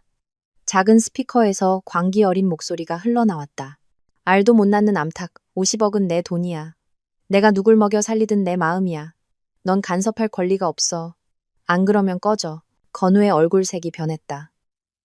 붉게 달아올랐던 얼굴이 창백해지더니 종이장처럼 하얗게 질렸다. 너. 그는 말을 더듬었다. 눈에는 극도의 공황 상태가 엿보였다. 이 미친년, 감히 나한테 덫을 놨어? 그는 달려들어 휴대폰을 낚아채려 했지만 나는 한 걸음 물러서며 재빨리 녹음을 껐다. 덫이라고요? 나는 감정 없는 미소를 지었다. 그 말들이 당신 입에서 직접 나오지 않았다면 제가 어떻게 덫을 놓을 수 있었을까요? 아니면 더 확실하게 다시 한번 들어볼래요? 너 그거 지워. 당장 지워. 그가 소리쳤지만 이번 고함에는 두려움이 섞여 있었다. 소용없어요, 이건우 씨. 나는 태연하게 휴대폰을 주머니에 넣었다. 파일은 이미 제 개인 클라우드 서버에 자동으로 업로드됐어요. 이 휴대폰을 박살낸다고 해도 아무것도 바뀌지 않아요. 그는 얼어붙은 듯 멈춰섰다. 방금 당신이 그랬죠. 나는 그의 눈을 똑바로 쳐다보았다. 그 50억 원, 당신 거라고. 그리고 그 돈으로 누굴 먹여 살리든 당신 마음이라고요. 나는 그는 문장을 제대로 끝맺지 못했다. 잊었어요? 내 목소리가 차가워졌다. 아니면 처음부터 아버지가 내민 계약서는 읽어보지도 않은 건가요? 나는 그에게 다가갔다. 이번에는 그가 뒤로 물러섰다. 그 50억 원은 혼수금이 아니에요. 당신이 다른 여자와 장손을 먹여 살리라고 아버지가 준 돈이 아니라고요. 그건 우대 조건부 투자 계약서예요. 나는 한 글자 한 글자 힘주어 말했다. 3년 만기, 무이자 조건에. 그리고 아마 당신이 잊었을 가장 중요한 조항은 제7조 사항, 혼인 관계에서의 도덕적 의무 조항이죠. 나는 공포로 커져가는 그의 눈을 깊이 들여다보았다. 그 조항에는 명시되어 있어요. 당신이 나와의 관계에서 신의를 지킬 때만 이 우대 조건을 누릴 수 있다고. 당신이 위반하면 계약은 즉시 무효가 된다고요. 나는 다시 휴대폰을 들어 올렸다. 그리고 이건우 씨, 당신은 방금 스스로 인정했어요. 당신이 약속을 위반했다는 것을. 그 투자금을 다른 여자를 먹여 살리는 부정한 목적으로 사용했다는 것을. 그리고 당신은 방금 그 돈을 강탈했다고 소리쳤죠. 건우는 비틀거렸다. 그는 쓰러지지 않으려고 옆에 있던 차에 기댔다. 그는 마침내 깨달았다. 이것은 더 이상 단순한 가정 내 불륜 사건이 아니었다. 이것은 계약 위반이었다. 이것은 사기였다. 확인해줘서 고마워요. 나는 마지막 말을 건넸다. 이제 집에 가서 어머님의 장손을 안아주고 법원의 소환장을 기다리세요. 제 변호사가 연락할 겁니다. 나는 더 이상 그를 쳐다보지 않았다. 차에 올라타 시동을 걸었다. 룸미러를 통해 벼락을 맞은 동상처럼 그 자리에 굳어서 있는 건우의 모습이 보였다. 나는 엑셀을 밟아 주차장을 빠져나왔다. 3년간의 결혼 생활과 무너져 내리고 있는 한 배신자를 뒤로 한 채. 오후의 햇살이 눈부시게 눈을 찔렀지만 나는 눈을 가늘게 뜨지 않았다. 룸미러 속 건우의 무너지는 모습이 여전히 마음에 걸렸지만 내가 예상했던 승리감은 전혀 느껴지지 않았다. 대신 텅 빈 공허함과 극심한 피로감이 몰려왔다. 나는 친정으로도 우리의 저택으로도 가지 않았다. 장 변호사님의 사무실로 차를 몰았다. 단 1분도 더 기다릴 수 없었다. 건우가 정신을 차리고 상황을 뒤집거나 무언가를 빼돌릴 시간을 줄 수 없었다. 내가 사무실에 들어서는 것을 보고 장 변호사님은 걱정스러운 얼굴로 일어섰다. 은서야, 어쩐 일이니? 네가... 변호사님. 나는 그의 말을 끊었다. 이게 있어요. 나는 휴대폰을 열어 녹음 파일을 들려주었다. 장 변호사님의 평온했던 얼굴은 녹음을 들으면서 서서히 굳어지더니 건우가 나를 알도 못 낳는 암탉이라고 욕하고 50억 원이 자기 것이라고 소리치는 부분에서는 분노로 일그러졌다. 녹음이 끝나자 장 변호사님은 아무 말 없이 휴대폰을 꺼서 내게 돌려주었다. 알겠다. 그가 낮게 가라앉은 목소리로 말했다. 네 기분이 어떤지는 묻지 않겠다. 앞으로 어떻게 하고 싶은지만 묻지. 끝내고 싶어요. 나는 그의 눈을 똑바로 보았다. 당장요. 제게 속한 모든 것을 단 1원도 빠짐없이 되찾고 싶어요. 장 변호사님은 고개를 끄덕였다. 좋다. 이 녹음 파일과 탐정이 가져온 외도 증거, 그리고 원본 계약서만으로도 소송을 제기하기에 충분하다. 피닉스 플랜을 전면 가동하겠다. 그는 옆에서 대기하던 비서에게 말했다. 즉시 법원에 연락해서 긴급 임시 조치를 신청하게. 투자 계약서 제7조 사항에 근거하여 이건우의 K텍 지분 40% 전부에 대한 가압류를 신청해. 사유는 심각한 계약 위반 및 재산 은닉, 횡령 혐의로. 비서는 고개를 끄덕이고 즉시 자리를 떴다. 그들이 손 쓸 틈도 없을 거다. 걱정 마라. 장 변호사님은 안쓰러운 눈으로 나를 보았다. 이건우는 아마 아직도 이게 단순한 부부싸움이라고 생각하고 있겠지. 내 아버님이 그가 스스로 걸어 들어갈 법적인 올가미를 준비해뒀다는 건 상상도 못할 거야. 다음 날 아침, 나는 외출하지 않고 방 안에 앉아 정원을 바라보았다. 건우는 수십 통의 전화를 걸어왔지만 받지 않았다. 그는 미친 듯이 메시지를 보내기 시작했다. 은서야, 미안해. 내가 잘못했어. 술김에 헛소리한 거야. 용서해줘. 지금 뭐 하는 거야? 변호사랑 얘기했어? 그러지 마, 은서야. 우리끼리 얘기하자. 하지만 이미 너무 늦었다. 정확히 오전 10시. 장 변호사님에게서 전화가 왔다. 끝났다, 은서야. 법원에서 사건을 접수했고 긴급 재산 동결 명령이 내려졌다. 지금 법원 집행관들이 K텍 본사로 가고 있어. 회사에서 이건우에게 직접 소환장을 송달할 거다. 나는 전화를 끊고 눈을 감았다. 나는 건우가 그의 호화로운 대표이사실에 앉아있는 모습을 상상했다. 아마도 내가 전화를 받지 않아 여전히 짜증을 내고 있었겠지. 그리고 문이 열리고 정복을 입은 엄숙한 사람들이 들어와 그에게 소환장과 재산 동결 결정문을 내미는 장면을 통쾌하지 않았다. 그저 한편의 막장 드라마가 마침내 막을 내릴 때가 되었다고 느꼈을 뿐이다. 그는 내가 그저 토라진 아내라고 생각했다. 그는 내가 박태준의 딸, 다른 사람이 자신의 명예를 짓밟는 것을 결코 용납하지 않을 사람이라는 것을 잊고 있었다. K테크의 젊고 유능한 대표이자 영혼이었던 이건우가 사무실에서 법원의 40% 지분 동결 명령을 받았다는 소식은 폭탄처럼 터져나갔다. 이것은 단순한 개인적인 스캔들이 아니라 회사의 근간을 흔드는 치명타였다. 나는 그곳에 없었지만 장 변호사님의 말을 통해 그 혼란을 들을 수 있었다. 그는 오래전부터 건우를 감시하기 위해서가 아니라 아버지의 50억 원 투자를 보호하기 위해 K텍 내부에 자신의 사람을 심어두었었다. 변호사님의 사람에 따르면 건우는 소환장을 받고 거의 이성을 잃었다고 한다. 그는 자신의 눈을 믿지 못하고 착오가 있을 것이라고 소리쳤다. 하지만 법원의 붉은 직인과 함께 우대 조건부 투자 계약서 제7조 사항의 심각한 위반이라는 사유가 명확히 적힌 것을 보고는 하얗게 질린 얼굴로 의자에 주저앉았다고 했다. 소식은 감출 수 없었다. 지분 40% 동결은 K텍의 구조적 안정성이 상실되었음을 의미했다. 가장 먼저 냄새를 맡은 것은 은행들이었다. 그들은 즉시 전화를 걸어 해명을 요구했고 계약을 협상 중이던 파트너들은 즉시 중단을 요청했다. 하지만 가장 무서운 것은 다른 주주들이었다.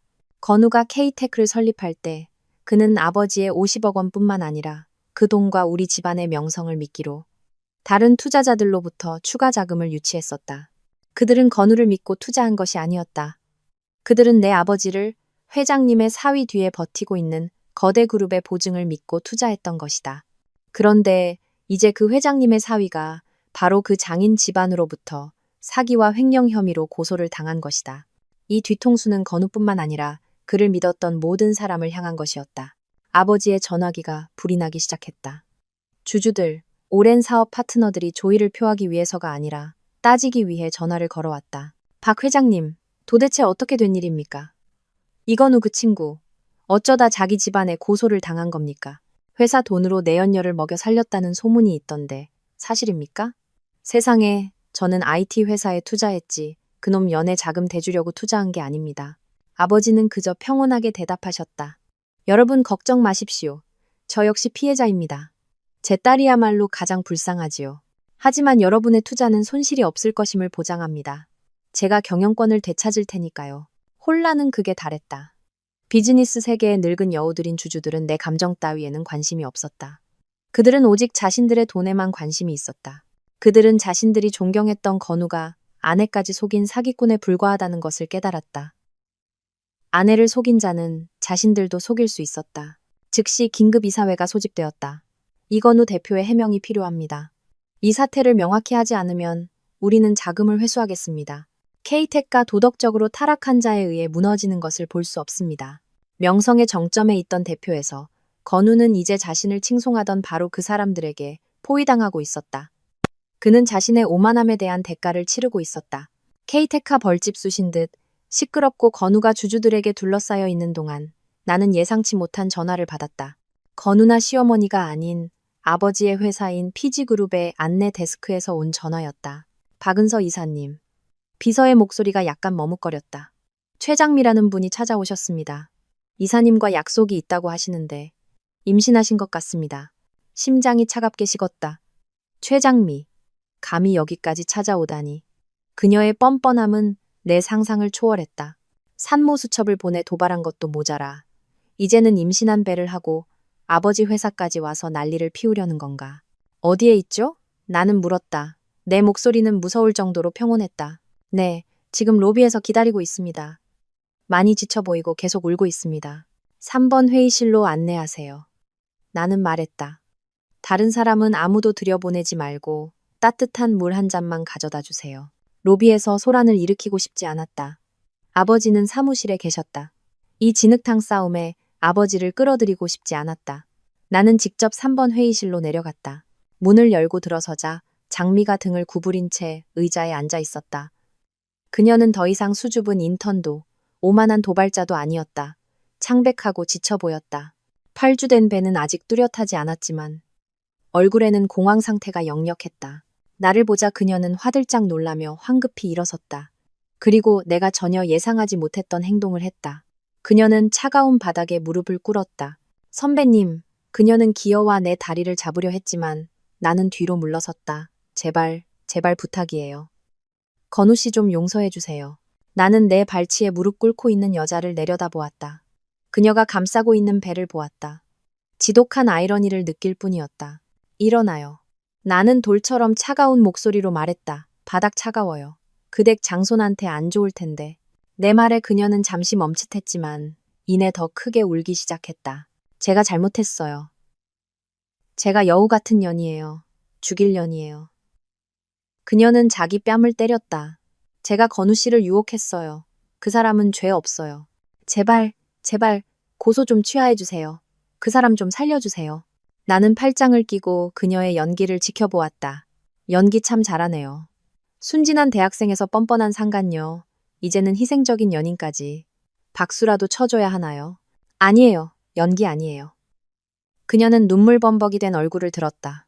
저도 피해자예요. 건우 씨가 무너지면 우리 모자는 어떻게 살라고요? 아, 그거였군. 마침내 그녀가 진짜 이유를 말했다. 나는 몸을 숙여 그녀의 눈을 똑바로 쳐다보았다. 그 사람을 걱정하는 거예요. 아니면 20억짜리 강남 아파트를 걱정하는 거예요. 당신의 사랑을 걱정하는 거예요. 아니면 끊겨버린 5억 원의 생활비를 걱정하는 거예요. 장미는 망연자실했다. 그녀는 숨을 멈췄다. 두 눈이 공포로 커졌다. 그녀는 내가 모든 것을 알고 있을 줄은 몰랐던 것이다. 당신은 나한테 사과하러 온 게 아니에요. 나는 경멸이 가득한 목소리로 말을 이었다. 그 사람을 구하러 온 것도 아니고 당신은 당신의 황금 거위를 구하러 온 거예요. 하지만 장소는 잘못 찾아왔네요. 당신이 찾아가야 할 사람들은 저 모자지. 내가 아니니까.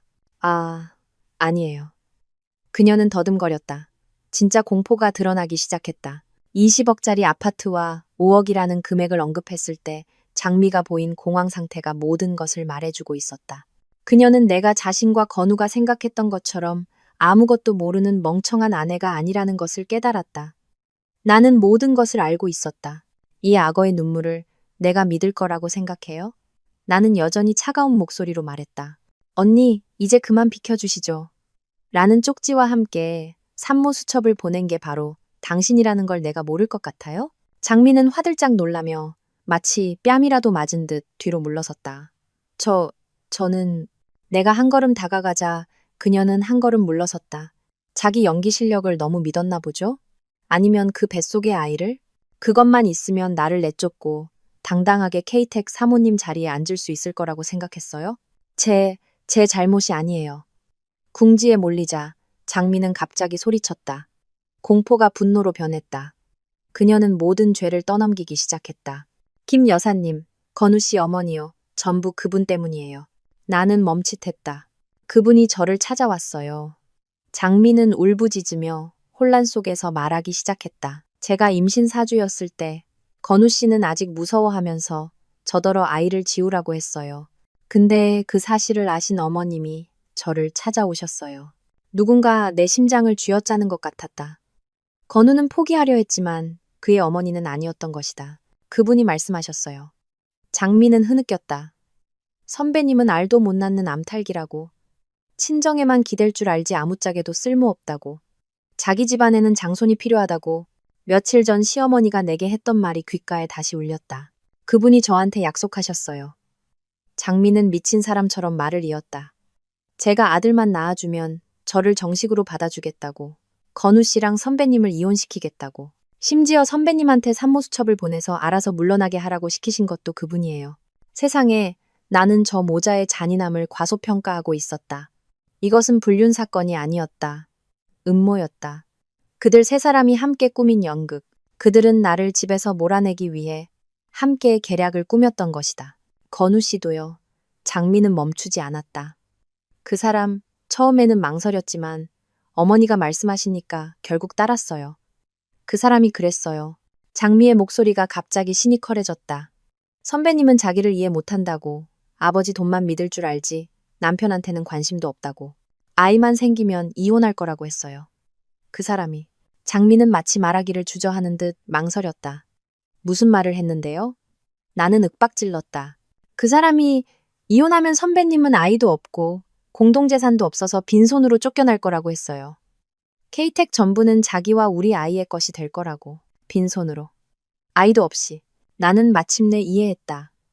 그들은 내가 사라지기를 원했을 뿐만 아니라 내가 모욕 속에서 단 한 푼도 받지 못하고 사라지기를 원했다. 그들은 내가 아이가 없다는 것을 나의 치명적인 약점이라고 생각했다. 그들은 내가 아무것도 가진 것 없는 기생충이라고 생각했다. 그들은 모든 것을 계산했다. 나는 갑자기 웃음을 터뜨렸다. 회의실에 차가운 웃음소리가 울려 퍼졌다. 장미는 겁에 질려 나를 쳐다보았다. 선배님, 왜 웃으세요? 나는 그녀를, 이 불쌍하고도 증오스러운 여자를 쳐다보았다. 웃기잖아요. 나는 말했다. 당신들이 모든 걸 아주 치밀하게 계산했는데 딱 한 가지를 잘못 계산했거든. 당신들은 알도 못 낳는 암탉인 내가 바로 당신들이 꿈을 키우는 데 쓴 그 50억 원의 채권자이자 지분 40%의 주인이라는 걸 잊었으니까. 나는 몸을 바로 세웠다. 돌아가요. 마지막 퍼즐 조각을 알려줘서 고마워요. 이제 내가 왜 이 싸움을 끝까지 해야 하는지 확실히 알았으니까. 장미가 비틀거리며 떠난 후 나는 피지그룹 회의실을 나섰다. 그녀의 자백은 나를 더 이상 놀라게 하지 않았다. 그저 건우와 그의 어머니의 위선이라는 그림을 더 완벽하게 만들어 주었을 뿐이다. 나는 더 이상 수동적인 피해자가 아니었다. 나는 이익을 침해당한 채권자이자 주주였다. K텍의 긴급 이사회는 다음 날 오전 9시로 정해졌다. 나는 초대받지 못했다. 당연했다. 건우가 그의 알도 못 낳는 암탉을 그런 중요한 자리에 부를 리가 없었다. 하지만 나는 초대가 필요 없었다. 나는 그 레스토랑에서 입었던 블랙 원피스 위에 흰색 재킷을 걸치고 장 변호사님과 함께 갔다. 나와 변호사님이 회의실 문을 열고 들어서자 모든 시선이 내게 쏠렸다. 회의실 안의 공기는 활시위처럼 팽팽했다. 아버지의 파티에서 종종 뵙던 존경하는 기업가들, 주주들이 모두 모여 있었다. 모두의 얼굴이 굳어 있었다. 건우는 상석에 앉아 있었다. 얼굴은 초췌하고 수염은 거뭇했다. 나를 보자 그는 벌떡 일어섰다. 눈이 핏발로 가득했다. 은서야, 네가 여긴 어쩐 일이야? 이건 회사 회의야. 당장 돌아가. 그는 지난 3년간의 습관처럼 여전히 내게 명령하려 했다. 나는 그를 쳐다보지도 않고 조용히 테이블 끝 빈자리에 가서 앉았다. 장 변호사님이 두꺼운 가죽 서류 가방을 테이블 위에 올려놓았다. 정적 속에서 탁 하는 건조한 소리가 울렸다. 여러분, 장 변호사님이 단호하고 명확한 목소리로 입을 열었다. 저는 피지그룹의 법률 대리인 장민준 변호사입니다. 그리고 이쪽은 현재 동결된 K텍 지분 40%의 대표자이신 박은서 이사님입니다. 저희는 오늘 이 자리에 최대 채권자이자 창립 주주 자격으로 참석했습니다. 주주들이 웅성거리기 시작했다. 아버지의 절친한 친구인 한 연로한 주주가 테이블을 내리쳤다. 이건우 대표, 설명해 보시오. 도대체 무슨 일이 일어나고 있는 겁니까? 왜 K텍 계좌까지 연대 동결된 겁니까? 회사는 투명하게 운영된다고 하지 않았소? 계약서 7조 사항은 또 뭐란 말이오? 건우는 당황했다. 그는 증오에 찬 눈으로 나를 쳐다보았다. 주주님들, 이건 단지 집안의 오해입니다. 부부 싸움일 뿐입니다. 은서야, 더 이상 소란 피우지 말고 집에 가. 집안일은 내가 해결할게. 장 변호사님이 차갑게 웃었다. 이건우 대표, 이게 정말 집안일이라고 확신합니까? 당신이 피지그룹의 투자금으로 내연녀에게 20억짜리 집과 2억짜리 차를 사주었는데도요? 당신이 계약서의 약속을 심각하게 위반했는데도 말입니다. 당신, 헛소리하지 마. 건우가 소리쳤다.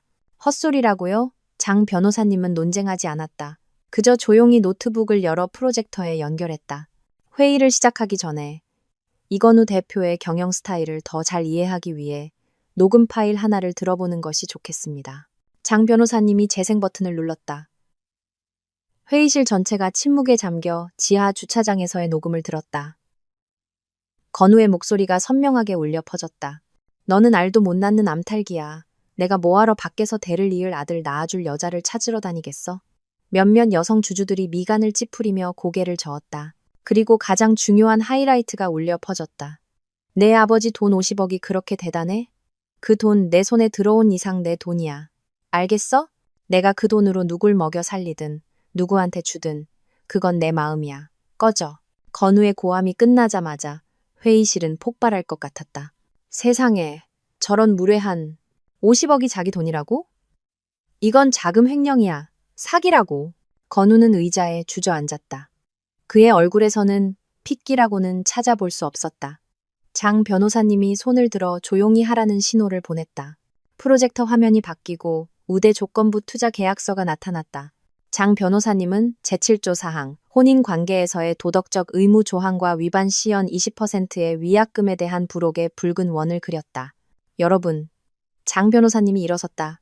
이 증거로 이건우 대표는 스스로 계약 위반 및 자금 횡령 행위를 인정했습니다. 피지그룹은 채권자로서 이건우 대표가 즉시 원금 50억 원과 3년간의 위약금 30억 원을 더한 총 80억 원을 상환할 것을 요구합니다. 80억, 건우는 넋나간 사람처럼 중얼거렸다. 뿐만 아니라 장 변호사님이 말을 이었다. 저희는 즉시 신임 투표를 요구합니다. 아내와 주주 모두를 속인 도덕적으로 타락한 사람에게 K테크의 경영을 계속 맡길 수는 없습니다. 한 주주가 즉시 일어섰다. 동의합니다. 저런 자에게 회사를 맡길 수 없습니다. 다른 사람이 말을 이었다. 즉시 해임해야 합니다. K테크는 그가 회사 돈으로 여자나 먹여 살리는 시장 바닥이 아닙니다. 투표는 5분 만에 끝났다. 현재 동결된 내 지분 40%를 제외한 참석 주주 100%가 건우를 대표이사직에서 해임하는데 동의했다. 건우는 넋나간 시체처럼 앉아 자신이 공들여 쌓아 올린 사업이 단 한순간에 무너지는 것을 지켜보고 있었다. 나는 일어섰다. 그를 단 한 번도 쳐다보지 않고 곧장 문으로 향했다. 그를 지나치며 나는 그에게만 들릴 정도로 말했다. 당신은 아직 나한테 80억 원 빚졌어. 그리고 그 여자한테 준 27억도 전부 다 받아낼 거야. 그날 이사회는 K테크에서 이건우의 경력에 공식적인 종지부를 찍었다. 그가 80억 원의 빚과 함께 해임되었다는 소식은 재계에 빠르게 퍼져나갔다. 투표는 5분 만에 끝났다. 현재 동결된 내 지분 40%를 제외한 참석 주주 100%가 건우를 대표이사직에서 해임하는데 동의했다. 건우는 넋나간 시체처럼 앉아 자신이 공들여 쌓아 올린 사업이 단 한순간에 무너지는 것을 지켜보고 있었다. 아버지는 미간을 찌푸리며 일어나려 하셨지만 내가 말렸다. 아버지, 그냥 계세요. 제가 나가볼게요. 또 무슨 연극을 하시려는지. 나는 별채의 정문으로 걸어갔다. 멀리서부터 처절한 울음소리가 들려왔다. 가까이 다가가자 경악스러운 광경이 눈에 들어왔다. 며칠 전만 해도 장손 타령을 하며 거들먹거리던 김 여사가 이제는 낡고 허름한 옷을 입고 머리를 풀어헤친 채 땅바닥에 주저앉아 있었다. 나를 보자마자 그녀는 기어와 철제대문의 창살을 붙잡았다. 은서야, 아가, 내가 잘못했다. 내가 빌게, 아가. 그리고 그녀는 차가운 돌바닥에 무릎을 꿇었다. 그녀는 땅에 머리를 찌으며 애처롭게 울부짖었다. 아가, 제발 건우 좀 살려줘. 걔한테 무슨 일이라도 생기면 나도 못 살아. 나는 창살 너머로 그녀를 가만히 쳐다보았다. 마음에는 어떤 파동도 일지 않았다. 내 잘못이야. 전부 내 잘못이야. 그녀는 눈물 콧물을 흘리며 울었다. 이 늙은이가 정신이 나가서 손주의 눈이 멀어서 헛소리를 했어. 내가 걔를 부추겼다고. 걔는 널 진심으로 사랑해. 제발 걔 좀 용서해줘. 아, 이제 와서 모든 죄를 자기 탓으로 돌리는군. 아가, 그 여우 같은 년, 그 최장미. 그녀는 갑자기 고개를 들고 소리치며 욕을 퍼부었다. 걔 탓이야. 걔가 내 아들을 홀렸어. 그 독사 같은 년이 건우한테 흑마술이라도 걸었다고. 내가 이미 쫓아냈어. 나는 어떤 손주도 필요 없어. 나한테는 너만 있으면 돼. 은서야. 그녀는 애원하기 시작했다. 나는 너만 내 며느리로 인정해. 나랑 같이 집에 가자. 내 아버지한테 가서 그 애 좀 용서해달라고 빌어줘. 회사는 잃었지만 우리 가족까지 잃을 수는 없잖아. 아가, 나는 그녀의 연극을 처음부터 끝까지 들었다.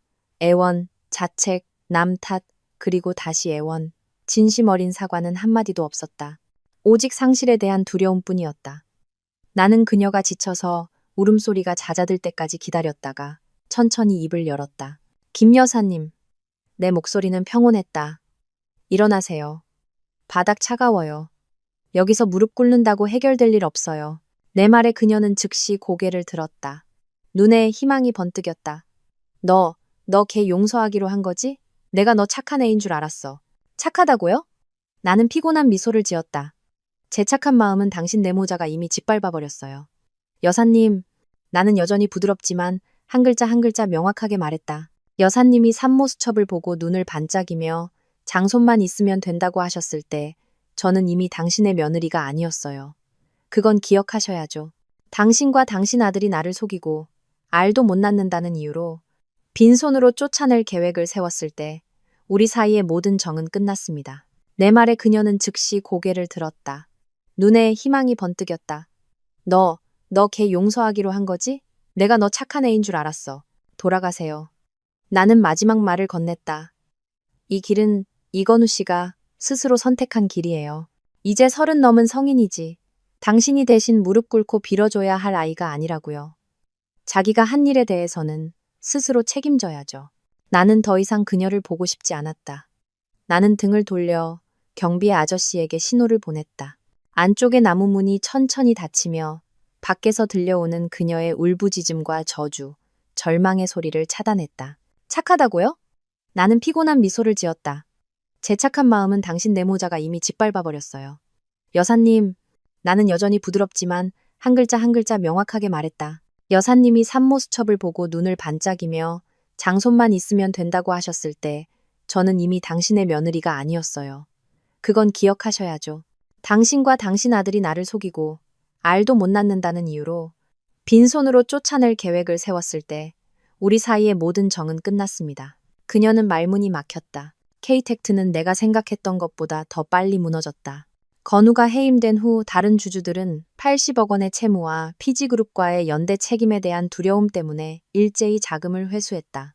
그들은 침몰하는 배에서 탈출하기 위해 헐값의 주식을 내다 팔았다. 민감한 은행들은 즉시 대출을 회수하고 모든 계좌를 동결했다.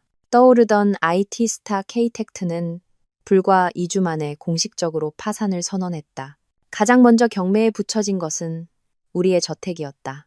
공동 명의였지만 그 가치의 70%는 K텍 자금, 즉 아버지의 50억 원에서 나온 돈으로 구매한 것이었다. 법원은 즉시 압류했다. 다음은 그가 출퇴근용으로 타던 고급 세단. 압류. 그의 명의로 된 주식 계좌, 예금 계좌. 압류. 하지만 이 모든 것을 팔아도 80억 원의 빚을 갚기에는 턱없이 부족했다. 장 변호사님은 이 또한 예상하고 있었다. 그는 즉시 최장미를 겨냥한 추가 소송을 제기했다. 불법 증여재산 환수 소송. 장 변호사님은 강남의 20억짜리 아파트, 2억짜리 차, 그리고 현금 5억 원은 이건우가 혼인 기간 중에 부정한 자금, 50억 원 투자금을 사용하여 최장미에게 구매 및 이전해 준 것으로 채권자에 대한 의무를 회피하기 위한 재산은닉 행위라고 주장했다. 사촌 오빠가 수집한 모든 이체 증거와 은행 거래 내역은 이제 가장 날카로운 무기가 되었다. 법원은 즉시 최장미에 대한 재산 동결 명령을 내렸다. 집행관들이 강남 아파트를 압류하러 갔을 때 장미는 이성을 잃었다고 들었다. 그녀는 그 집이 자기 집이고 자기 재산이라고 소리쳤다. 하지만 등기부등본과 매매 계약서 모두 건우의 계좌와 관련이 있었다. 그녀는 점점 불러오는 배를 하고 단 한 푼도 없이 그 아파트에서 쫓겨났다. 언론에서 자수성가한 젊고 유능한 대표라고 칭송하던 건우는 이제 말 그대로 빈털터리가 되었다. 그는 회사, 아내, 내연녀를 잃었을 뿐만 아니라 집과 차까지 잃고 평생 갚아도 못 갚을 거액의 빚을 짊어지게 되었다. 나는 방 안에서 장 변호사님의 결과를 보고받았다. 그는 모든 것을 매각한 후에도 건우가 피지그룹에 100억 원이 넘는 빚을 지고 있다고 말했다. 기쁘지 않았다. 그저 피곤했다. 잃어버린 돈은 다시 벌 수 있지만 잃어버린 믿음, 내 3년의 청춘은 누가 보상해 줄 것인가. 나는 장 변호사님을 보았다. 변호사님, 내일 이혼 소송 서류 제출해 주세요. 최대한 빨리 끝내고 싶어요. 우리의 이혼 재판이 열리던 날. 날씨는 참 좋았다.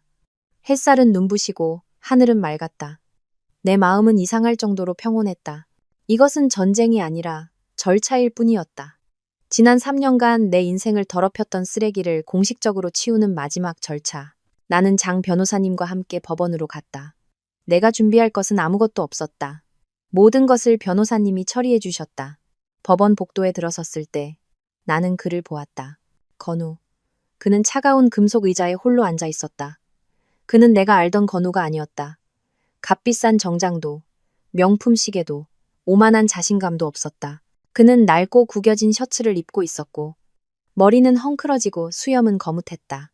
너무 말라서 두 눈이 퀭하게 들어가. 10년은 늙어 보였다. 변호사도 없이 혼자였다. 당연했다. 변호사를 고용할 돈도 없었을 테니. 그는 고개를 들어 나를 보았다. 그의 눈빛은 복잡했다. 후회, 원망, 그리고 절망이 뒤섞여 있었다. 그는 일어나려 했고 무언가 말하려 했지만 내 옆에 있는 장 변호사님을 보자 다시 주저앉아 고개를 숙였다. 나는 아무 감정 없이 그를 지나쳤다. 재판은 놀라울 정도로 신속하게 진행되었다. 사건이 너무나 명백했고 건우가 어떤 저항도 하지 않았기 때문이다. 판사가 개정을 선언하고 장 변호사님이 일어나 증거를 제출했다. 모든 것이 철저하게 준비되어 있었다. 첫째, 외도 증거, 호텔, 강남 아파트, 마트에서의 건우와 장미의 모든 사진과 영상. 둘째, 혼외자 증거, 장미의 산모수첩 사본. 셋째, 사기 및 재산은닉 행위 증거, 5억 원의 은행 거래 내역, 20억 원의 아파트 매매 계약서, 2억 원의 차량 구매 계약서, 모두 혼인 기간 중에 이루어진 것. 그리고 마지막으로 지하 주차장에서의 녹음 파일. 장 변호사님이 건우가 나를 알도 못 낳는 암탉이라고 욕하고 50억 원을 강탈하겠다고 소리치는 녹음 파일을 재생하려 하자 판사는 손을 저었다. 불필요합니다. 본 재판부는 사건의 본질을 이미 파악했습니다. 그녀는 건우를 향해 돌아섰다. 피고 이건우 씨, 원고 측이 제출한 증거에 대해 의견 있습니까? 건우는 비틀거리며 일어섰다. 그는 나를 쳐다보지도 판사를 쳐다보지도 못하고 그저 고개를 숙였다. 그의 목소리는 쉬어 있었고 거의 속삭임에 가까웠다. 이해 없습니다. 이혼에 동의합니다. 판사는 고개를 끄덕이고 판결을 읽기 시작했다. 첫째, 원고 박은서의 이혼 청구를 인용한다. 둘째, 공동재산 분할에 관하여 피고 이건우의 심각한 외도 행위, 혼인 및 가족법 위반, 그리고 원고 박은서에게 심각한 물질적, 정신적 피해를 야기한 고의적인 공동재산 은닉 행위를 고려하여 법원은 채무를 제외한 자녀 공동재산의 80%를 원고 박은서에게, 20%를 피고 이건우에게 분할할 것을 판결한다. 20% 이미 경매에 넘어간 집, 남은 빚의 20%라는 것은 결국 아무것도 없다는 의미였다. 셋째, 자녀에 관하여 양측의 공동 자녀가 없으므로 해당 사항 없다. 판사의 의사봉이 내리쳐지고 재판은 끝났다. 나는 일어서서 깊은 숨을 들이마셨다. 법원의 공기는 답답했지만 나는 오히려 가벼워진 기분이었다. 마침내 자유로워졌다. 20% 이미 경매에 넘어간 집, 남은 빚의 20%라는 것은 결국 아무것도 없다는 의미였다. 은서야, 나는 걸음을 멈췄지만 돌아보지 않았다. 미안하다. 나는 1초간 가만히 서 있다가 다시 걷기 시작했다. 미안하다고? 그 사과는 너무 늦었다. 나는 법원을 나섰다. 눈부신 햇살이 나를 비추었다. 나는 내 과거를 재판정의 어둠 속에 남겨두고 왔다. 그 후 나는 건우나 장미의 소식을 일부러 찾아보지 않았다. 그 사람들을 위해 내 인생의 단 1초도 낭비하고 싶지 않았다. 하지만 세상은 좁고 몰락에 대한 이야기는 좋은 소식보다 빨리 퍼지는 법이다. 장미는 김 여사의 소원대로 아이를 낳았다고 들었다. 그녀가 모든 것을 걸고 얻으려 했던 장손, 건강한 아들이었다고 한다. 하지만 아이는 참으로 기구한 상황에서 태어났다. 아버지인 건우는 그 자리에 없었다. 재판 후 건우는 완전히 무너졌다. 그는 회사와 재산을 잃었을 뿐만 아니라 피지그룹에 진 100억 원이 넘는 빚과 다른 파트너들에게 진 수많은 자잘한 빚을 짊어지게 되었다. 그는 빚쟁이들에게 쫓겨다녔다. 변두리의 값싼 여관을 전전하며 아무도 만나지 못하고 숨어 지낸다고 들었다. 한때 기술의 미래를 논하며 영광의 단상에 섰던 남자는 이제 비참한 도망자가 되었다. 김 여사. 그녀의 장손에 대한 꿈은 이루어졌지만 그것은 비극이 되었다. 그녀는 금쪽 같은 아들을 잃었고 이웃들에게 얼굴을 들고 다닐 수 없게 되었다. 그녀가 살던 집 또한 강제 집행을 위해 압류되었다고 한다. 하지만 가장 비참한 사람은 아마도 장미일 것이다. 그녀는 이 도박에 모든 것을 걸었다. 뱃속의 아이, 건우의 약속, 김 여사의 탐욕에. 그녀는 자신이 승리자가 되어 단숨에 사모님 자리에 오를 것이라고 생각했다. 하지만 그녀는 졌다. 처참하게. 20억짜리 강남 아파트는 경매에 넘어갔고 2억짜리 차는 회수되었으며 5억 원의 현금 또한 법원으로부터 환수 명령을 받았다. 건우가 무너지자 그녀에게는 아무것도 남지 않았다. 사람들 말에 따르면 그녀는 혼자 아이를 안고 도시를 떠나야 했다고 한다. 그녀가 그토록 벗어나려 했던 가난한 시골로 돌아갔다고. 건우와 사귈 때 벼락출세했다며 사람들을 무시하던 그녀의 태도를 못마땅하게 여기던 마을 사람들은 이제 그녀를 조롱했다. 그들은 미혼모가 되어 누구의 아이인지도 모를 아이를 안고 굴욕적으로 돌아온 그녀를 지켜보았다. 배신의 대가는 때로 돈이 아니었다. 그것은 명예, 인품, 그리고 평생 되찾지 못할 평온함이었다. 나는 통쾌하지 않았다. 그저 인과응보라는 것을 실감할 뿐이었다. 나는 내 삶을 다시 정리하기 시작했다. 부모님과 더 많은 시간을 보냈고 나의 작은 디자인 회사로 돌아가 스케치에서 다시 기쁨을 찾았다. 건우와 김 여사의 번호는 차단했고 모든 것을 잊으려 노력했다. 나는 그들과 나 사이의 마지막 연결고리가 재판정에서 완전히 끊어졌다고 생각했다. 그러던 어느 주말 저녁, 영화를 보던 중 낯선 번호로 메시지가 왔다. 은서 선배님, 저 장미예요. 심장이 쿵 내려앉았다.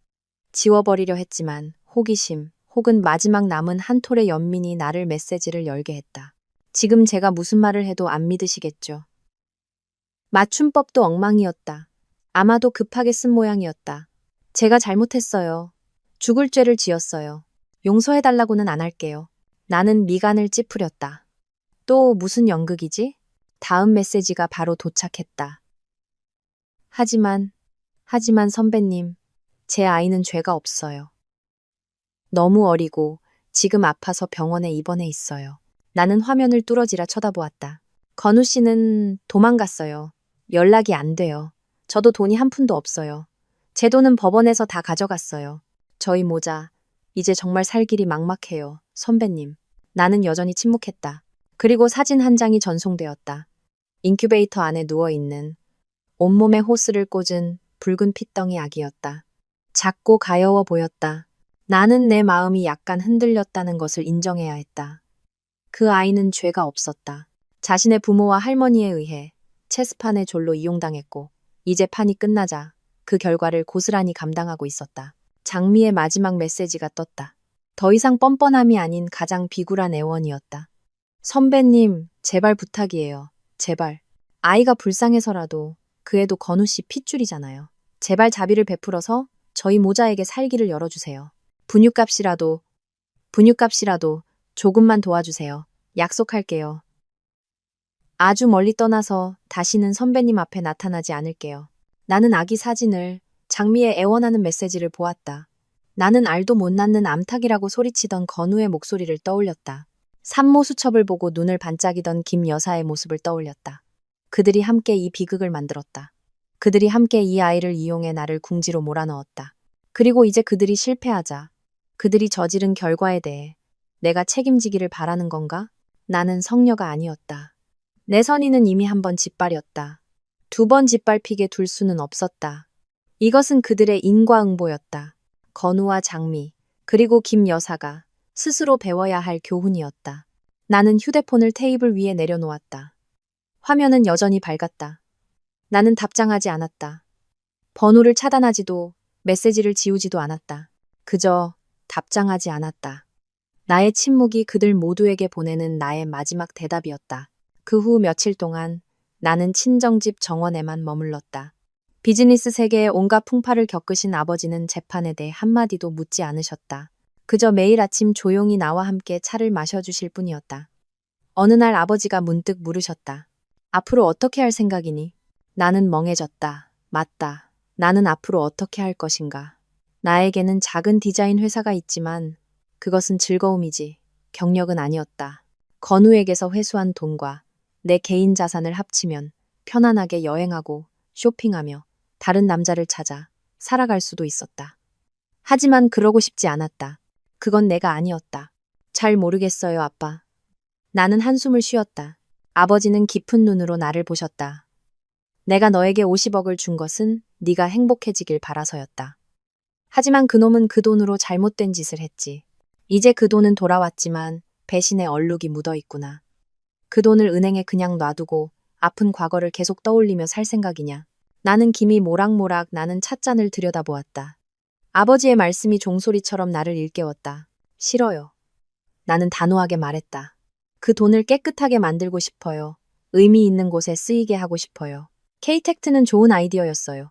기술이 세상을 바꾼다는 단지 그것을 운영하는 사람의 영혼이 썩었을 뿐이죠.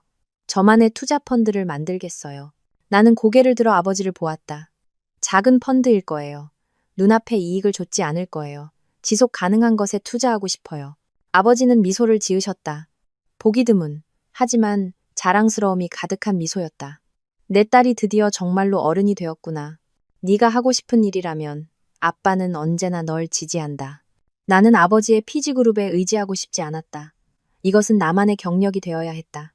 나는 내 투자 펀드의 이름을 안연 펀드라고 지었다. 평안과 고요함을 원했다. 나는 K텍처럼 화려한 기술 프로젝트를 선택하지 않았다. 다른 길을 선택했다. 나는 친환경 기술, 유기농 농업, 그리고 지속 가능한 지역사회 개발 프로젝트를 진행하는 스타트업에 집중했다. 건우의 거짓말로 세워졌던 그 돈을 이용해 진정한 가치를 창출하고 싶었다. 나는 일에 몰두했다. 수백 건의 사업 계획서를 읽고 시골로 직접 현장 답사를 가고 젊은 창업가들을 만났다. 그들의 눈은 건우의 눈에 서려 있던 맹목적인 야망과는 다른 열정으로 반짝였다. 나는 더 이상 뒤에서만 있던 아내, 박은서가 아니었다. 나는 안연펀드의 설립자 박은서였다. 일의 피로감은 과거를 생각할 틈을 주지 않았고 새로운 프로젝트에 대한 흥분은 서서히 내 상처를 치유하고 있었다. 사람이 바쁘면 시간은 참 빨리 흘렀다. 내가 공식적으로 이혼한 지 1년, 그리고 2년이 지났다. 2년은 길지 않은 시간이지만 내가 환골탈태하기에는 충분했다. 안연펀드는 무명에서 시작하여 투자업계에서 서서히 명성을 얻기 시작했다. 우리는 거대한 수익률을 좇지 않았다. 지속 가능한 가치를 좇았다. 내가 가장 심혈을 기울였던 두 프로젝트, 고랭지 유기농 농업 프로젝트와 플라스틱 폐기물 처리 프로젝트가 초기 성공을 거두기 시작했다. 오늘은 특별한 날이다. 나는 전국 지속 가능 투자 컨퍼런스의 기조 연설자로 초청받았다. 이것은 큰 영광이었다. 나는 무대 뒤에서 넓은 무대를 내다보았다. 수백 명의 투자자, 기업가, 그리고 기자들이 객석을 가득 메우고 있었다. 나는 심호흡을 하며 빠르게 뛰는 심장을 진정시키려 애썼다. 이사님, 시간 다 됐습니다. 나의 젊은 비서, 임지원이 미소를 지으며 격려했다. 나는 고개를 끄덕였다. 나는 더 이상 집에서 부드러운 실크 원피스를 입지 않았다. 몸에 꼭 맞는 흰색 정장을 입었다. 지난달에 자른 단발머리는 개성있고 강인해 보였다. 나는 더 이상 과거의 박은서가 아니었다. 나는 무대로 걸어나갔다. 플래시가 터졌지만 눈을 찡그리지 않았다. 나는 곧장 연단으로 걸어가 자신감 있게 미소 지었다. 앞줄을 내려다보았다. 아버지와 어머니가 앉아 계셨다. 어머니는 두 손을 꼭 잡고 자랑스러움에 눈물을 글썽이고 계셨다. 아버지는 그저 나를 보며 가볍게 고개를 끄덕이셨다. 그 끄덕임은 천마디 칭찬보다 더 큰 의미였다. 나는 연설을 시작했다. 나는 건조한 재무 수치에 대해 말하지 않았다. 안연펀드의 철학에 대해 말했다. 미래에 투자하는 것, 더 깨끗한 환경에 투자하는 것의 중요성에 대해 말했다. 내 목소리는 명확하고 단호하며 열정으로 가득 차 울려 퍼졌다. 나는 한때 내 목소리가 사랑의 속삭임에만 어울린다고 생각했다. 내 자리는 남자의 등 뒤, 부엌이라고 생각했다. 하지만 건우가 나에게 교훈을 주었다. 그는 나의 침묵이 실수였다는 것을 보여주었다. 그리고 지금 나는 여기에 서서 온 세상에 내 목소리를 들려주고 있었다. 내 연설은 우레와 같은 박수 속에서 끝났다. 나는 미소를 지으며 고개를 숙였다. 무대에서 내려오자 많은 사람들이 나를 둘러쌌다. 그들은 명함을 건넸고 협력을 제안했다. 우레와 같은 박수 속에서 연단에서 내려온 순간 나는 파트너와 투자자들에게 둘러싸였다. 그들은 환한 미소와 축하의 말과 함께 명함을 내밀었다. 나는 흰색 정장을 입고 자신감 있고 평온하게 하나하나 질문에 답했다. 나는 내가 만든 이 세계의 중심이었다. 그리고 그때 그를 보았다. 나는 연설을 시작했다. 나는 건조한 재무 수치에 대해 말하지 않았다. 안연펀드의 철학에 대해 말했다. 미래에 투자하는 것, 더 깨끗한 환경에 투자하는 것의 중요성에 대해 말했다. 내 목소리는 명확하고 단호하며 열정으로 가득 차 울려 퍼졌다. 내 연설은 우레와 같은 박수 속에서 끝났다. 나는 미소를 지으며 고개를 숙였다. 무대에서 내려오자 많은 사람들이 나를 둘러쌌다. 그들은 명함을 건넸고 협력을 제안했다. 처음에는 인파의 바깥쪽에서 작은 소란이 일었을 뿐이었다. 내 비서인 지원이가 한 남자를 막아서고 있었다. 그녀의 목소리는 다소 당황스러웠다. 죄송합니다만 지금 박 이사님께서는 시간이 멈춘 듯 했다. 박수 소리, 웃음소리가 갑자기 멀게만 들렸다. 오직 건우만 보였다. 2년 고작 2년 만에 인생이 그를 이토록 닳게 만들었단 말인가. 내가 알던 건우는 오만하고 자신감 넘치던 젊은 대표였다. 항상 명품을 입었고 항상 나를 내려다보는 눈빛으로 쳐다보았다. 하지만 이 남자는 그는 마침내 내 시선과 마주쳤다. 그의 입가에 걸려있던 아첨의 미소가 굳어졌다. 그 자리에는 망연자실함과 극도의 당혹감이 대신 들어섰다. 아마 그는 그저 박은서라는 투자자를 찾아 이곳에 왔을 것이다. 그 투자자가 자신이 버렸던 알도 못 낳는 암탉일 줄은 꿈에도 몰랐을 것이다. 지원이도 내가 그쪽을 보는 것을 알아차리고 황급히 사과했다. 이사님 죄송합니다. 바로 경비팀을 부르겠습니다. 아니 괜찮아. 나는 나 자신도 놀랄 만큼 평온한 목소리로 말했다. 나는 심호흡을 하며 프로페셔널한 자세를 되찾았다. 그의 등장이 나의 오늘을 망치게 둘 수는 없었다. 건우는 여전히 그 자리에 얼어붙어 있었다. 서류 뭉치는 옆으로 힘없이 떨어져 있었다. 그는 나를, 나의 흰색 정장을, 나의 자신감을, 나를 둘러싼 사람들을 쳐다보았다. 나는 그의 퀭한 눈 속에서 무언가가 산산조각 나는 것을 보았다. 나는 다른 파트너를 향해 몸을 돌리며 미소 지었다. 네, 아까 신재생 에너지 프로젝트에 대해 말씀하고 계셨죠. 나는 그를 무시하기로 했다. 그것이야말로 가장 잔인한 처벌이었다. 하지만 건우는 포기하지 않았다. 아마도 절망이 그에게 예전에는 없었던 용기를 준 모양이었다. 내가 다른 투자자 그룹과 이야기하고 있을 때 그는 포위망을 뚫고 내 바로 앞에 섰다. 박 이사님. 그가 더듬거렸다. 쉬어버린 목소리. 그는 나를 낯설게 부르는 법을 배운 모양이었다. 주변 사람들이 수군거리기 시작했다. 이 초라한 남자가 누구인지 궁금해하는 눈치였다. 지원이가 황급히 달려와 그를 끌어내려 했다. 선생님, 지금 뭐 하시는 겁니까? 잠깐만요, 지원씨. 나는 손을 들어 비서를 막았다. 나는 건우를 보았다. 무슨 일이시죠? 내 목소리는 완전히 낯선 사람에게 말하는 것처럼 평온했다. 나의 평온함이 그를 더욱 당황하게 만든 듯했다.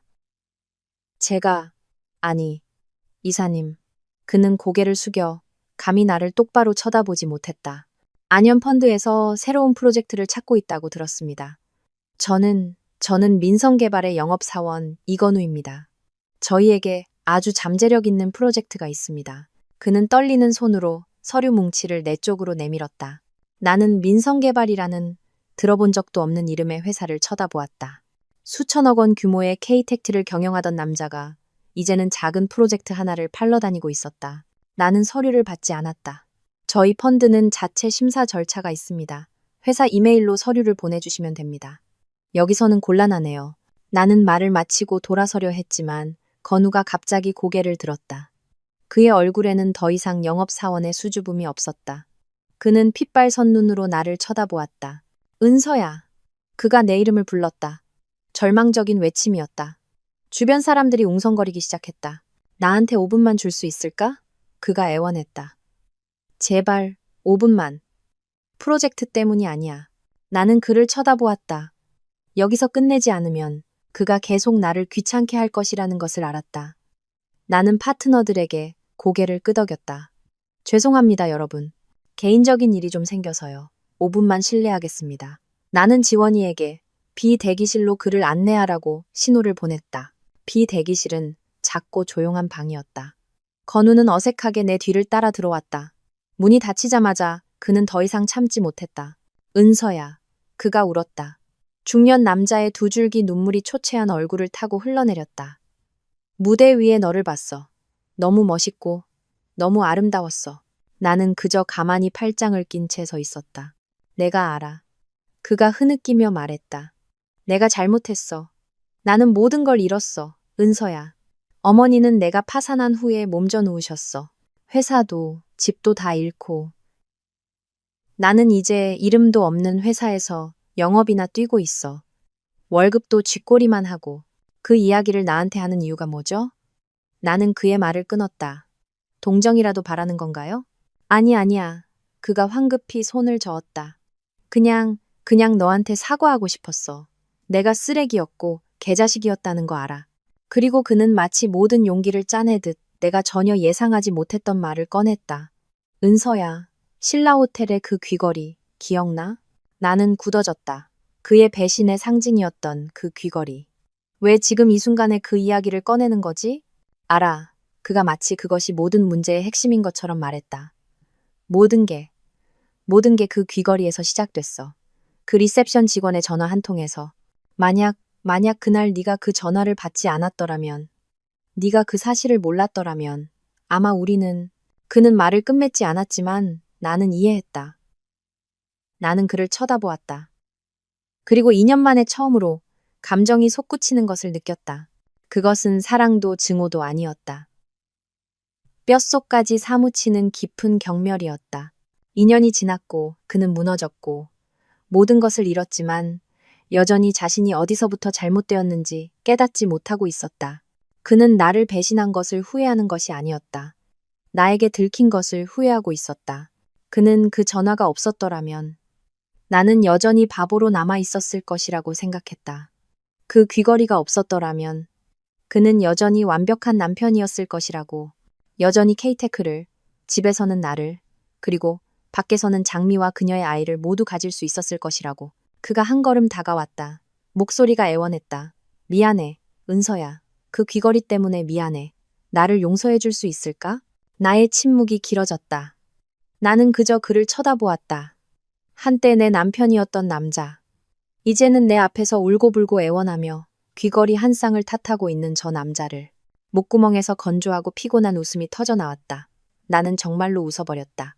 건우는 멈칫하며 멍하니 나를 쳐다보았다.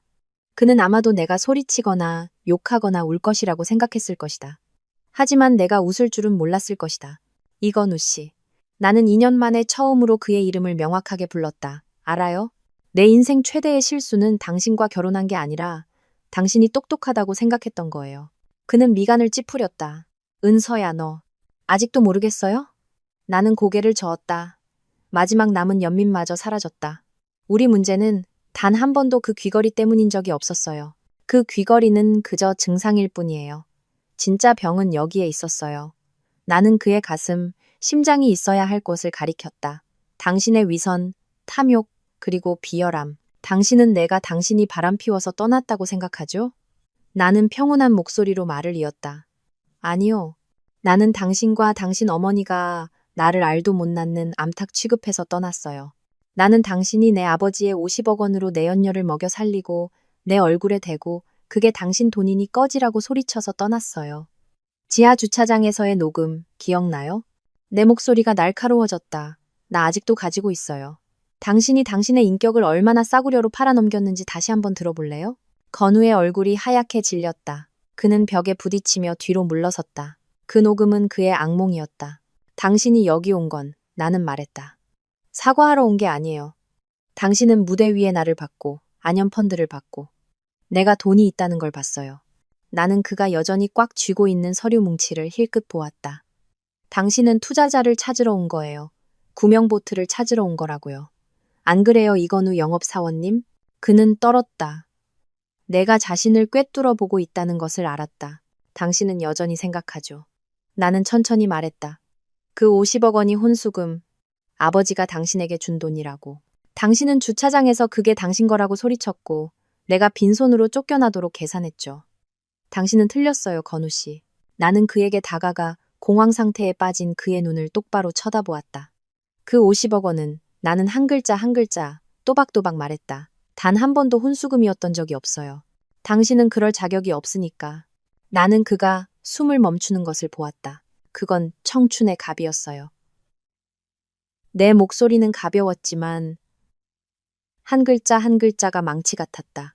아버지가 당신이 나를 얻는 대가로 치르게 한 내 3년의 젊음과 믿음에 대한 대가. 당신은 그것을 썼고 더럽혔고 이제 다 썼으니 갚아야 하는 거예요. 간단하죠. 청춘의 값. 그는 믿을 수 없다는 듯 중얼거렸다. 그래요. 나는 고개를 끄덕였다. 그건 단 한 번도 당신 것이었던 적이 없어요. 그건 빚이었고 당신은 계약을 위반했어요. 당신이 잃은 모든 것은 당신의 배신에 대한 빚을 갚은 것일 뿐. 내가 빼앗은 게 아니라고요. 나는 더 이상 할 말이 없었다. 해야 할 말을 다 했다. 마지막 카드를 뒤집었다. 건우는 망연자실했다. 그는 벽에 기댄 채 서 있었다. 손에서 서류 뭉치가 떨어져 바닥에 흩어졌다. 그는 더 이상 소리치지도 애원하지도 않았다. 그저 넋나간 시체처럼 서 있었다. 그는 마침내 이해했다. 나는 등을 돌려 문을 열고 나갔다. 지원이가 걱정스러운 얼굴로 나를 기다리고 있었다. 이사님, 괜찮으세요? 괜찮아. 나는 그녀에게 미소 지었다. 가자. 아직 기다리는 파트너들이 많아. 나는 걸어 나갔다. 그를 그 방에 잔인한 진실과 그의 쓸모없는 서류 더미와 함께 남겨두고 나는 건우가 어떻게 컨퍼런스장을 떠났는지 모른다. 묻지도 신경 쓰지도 않았다. 내가 메인 홀로 돌아왔을 때 파티는 계속되고 있었다. 와인잔은 여전히 반짝였고 미소는 여전히 환했다. 나만의 연극은 막을 내렸지만 인생이라는 연극은 계속되고 있었다. 그날 이후 나는 다시는 건우를 만나지 못했다. 그가 민성 개발을 그만두고 도시를 떠났다는 소문만 들었다. 어디로 갔는지는 아무도 몰랐다. 고향으로 갔다는 사람도 있었고 어리석은 선택을 했다는 사람도 있었다. 하지만 나는 건우처럼 이기적인 사람이 스스로 목숨을 끊을 리 없다고 믿었다. 그는 그저 계속 살아가겠지. 비참하게 원망하면서 장미에 대한 소식도 들었다. 아이를 낳은 후 그녀는 고향에 머물 수 없었고 아이를 안고 다른 곳으로 떠났다고 한다. 가끔 낯선 번호로 돈을 구걸하는 메시지가 왔지만 나는 단 한 번도 답장하지 않았다. 그리고 김 여사.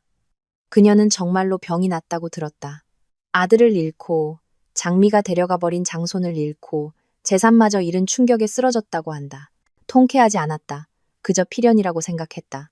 뿌린 대로 거두는 법. 그녀는 탐욕과 이기심의 씨앗을 뿌렸으니 결국 고독을 거둘 수밖에 없었다.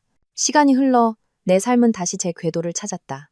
안연 펀드는 날로 성장했고 나는 일과 지역 사회의 가치를 더하는 프로젝트에서 기쁨을 찾았다. 나는 여러 곳을 여행하고 많은 사람들을 만났다.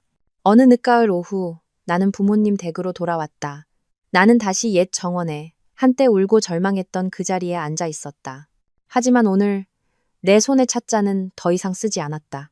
그날 이후 나는 다시는 건우를 만나지 못했다. 그가 민성 개발을 그만두고 도시를 떠났다는 소문만 들었다. 어디로 갔는지는 아무도 몰랐다. 고향으로 갔다는 사람도 있었고 어리석은 선택을 했다는 사람도 있었다. 하지만 나는 건우처럼 이기적인 사람이 스스로 목숨을 끊을 리 없다고 믿었다. 그는 그저 계속 살아가겠지. 비참하게 원망하면서 나는 미소 지으며 고개를 끄덕였다. 내 아빠, 다 괜찮아요. 나는 더 이상 건우를 미워하지도 경멸하지도 않았다. 그는 그저 내 인생이 가르쳐준 값비싼 교훈일 뿐이었다. 그의 배신에 감사했다. 그것은 내가 암탉이 아니라는 것을 깨닫게 해주었으니까. 신라 호텔의 그 귀걸이에 감사했다. 그것이 나를 깨웠으니까. 그 칼날들이 없었다면 나는 결코 내 금빛 세 장을 벗어날 용기를 내지 못했을 것이다. 나는 여전히 남편의 그늘에 의지해 살며 그의 자만심 속에서 서서히 썩어가는 순종적인 아내 박은서로 남아있었을 것이다. 나는 잘못된 결혼 생활에 3년을 잃었지만 나 자신을 되찾는 데 2년을 썼다. 나는 그것이 아주 값싼 대가였다고 생각한다.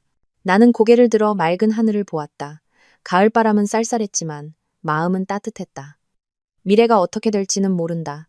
새로운 사랑을 찾을 수 있을지도 모른다. 하지만 그것은 더 이상 중요하지 않았다. 나는 스스로 차를 끓이는 법을 배웠다.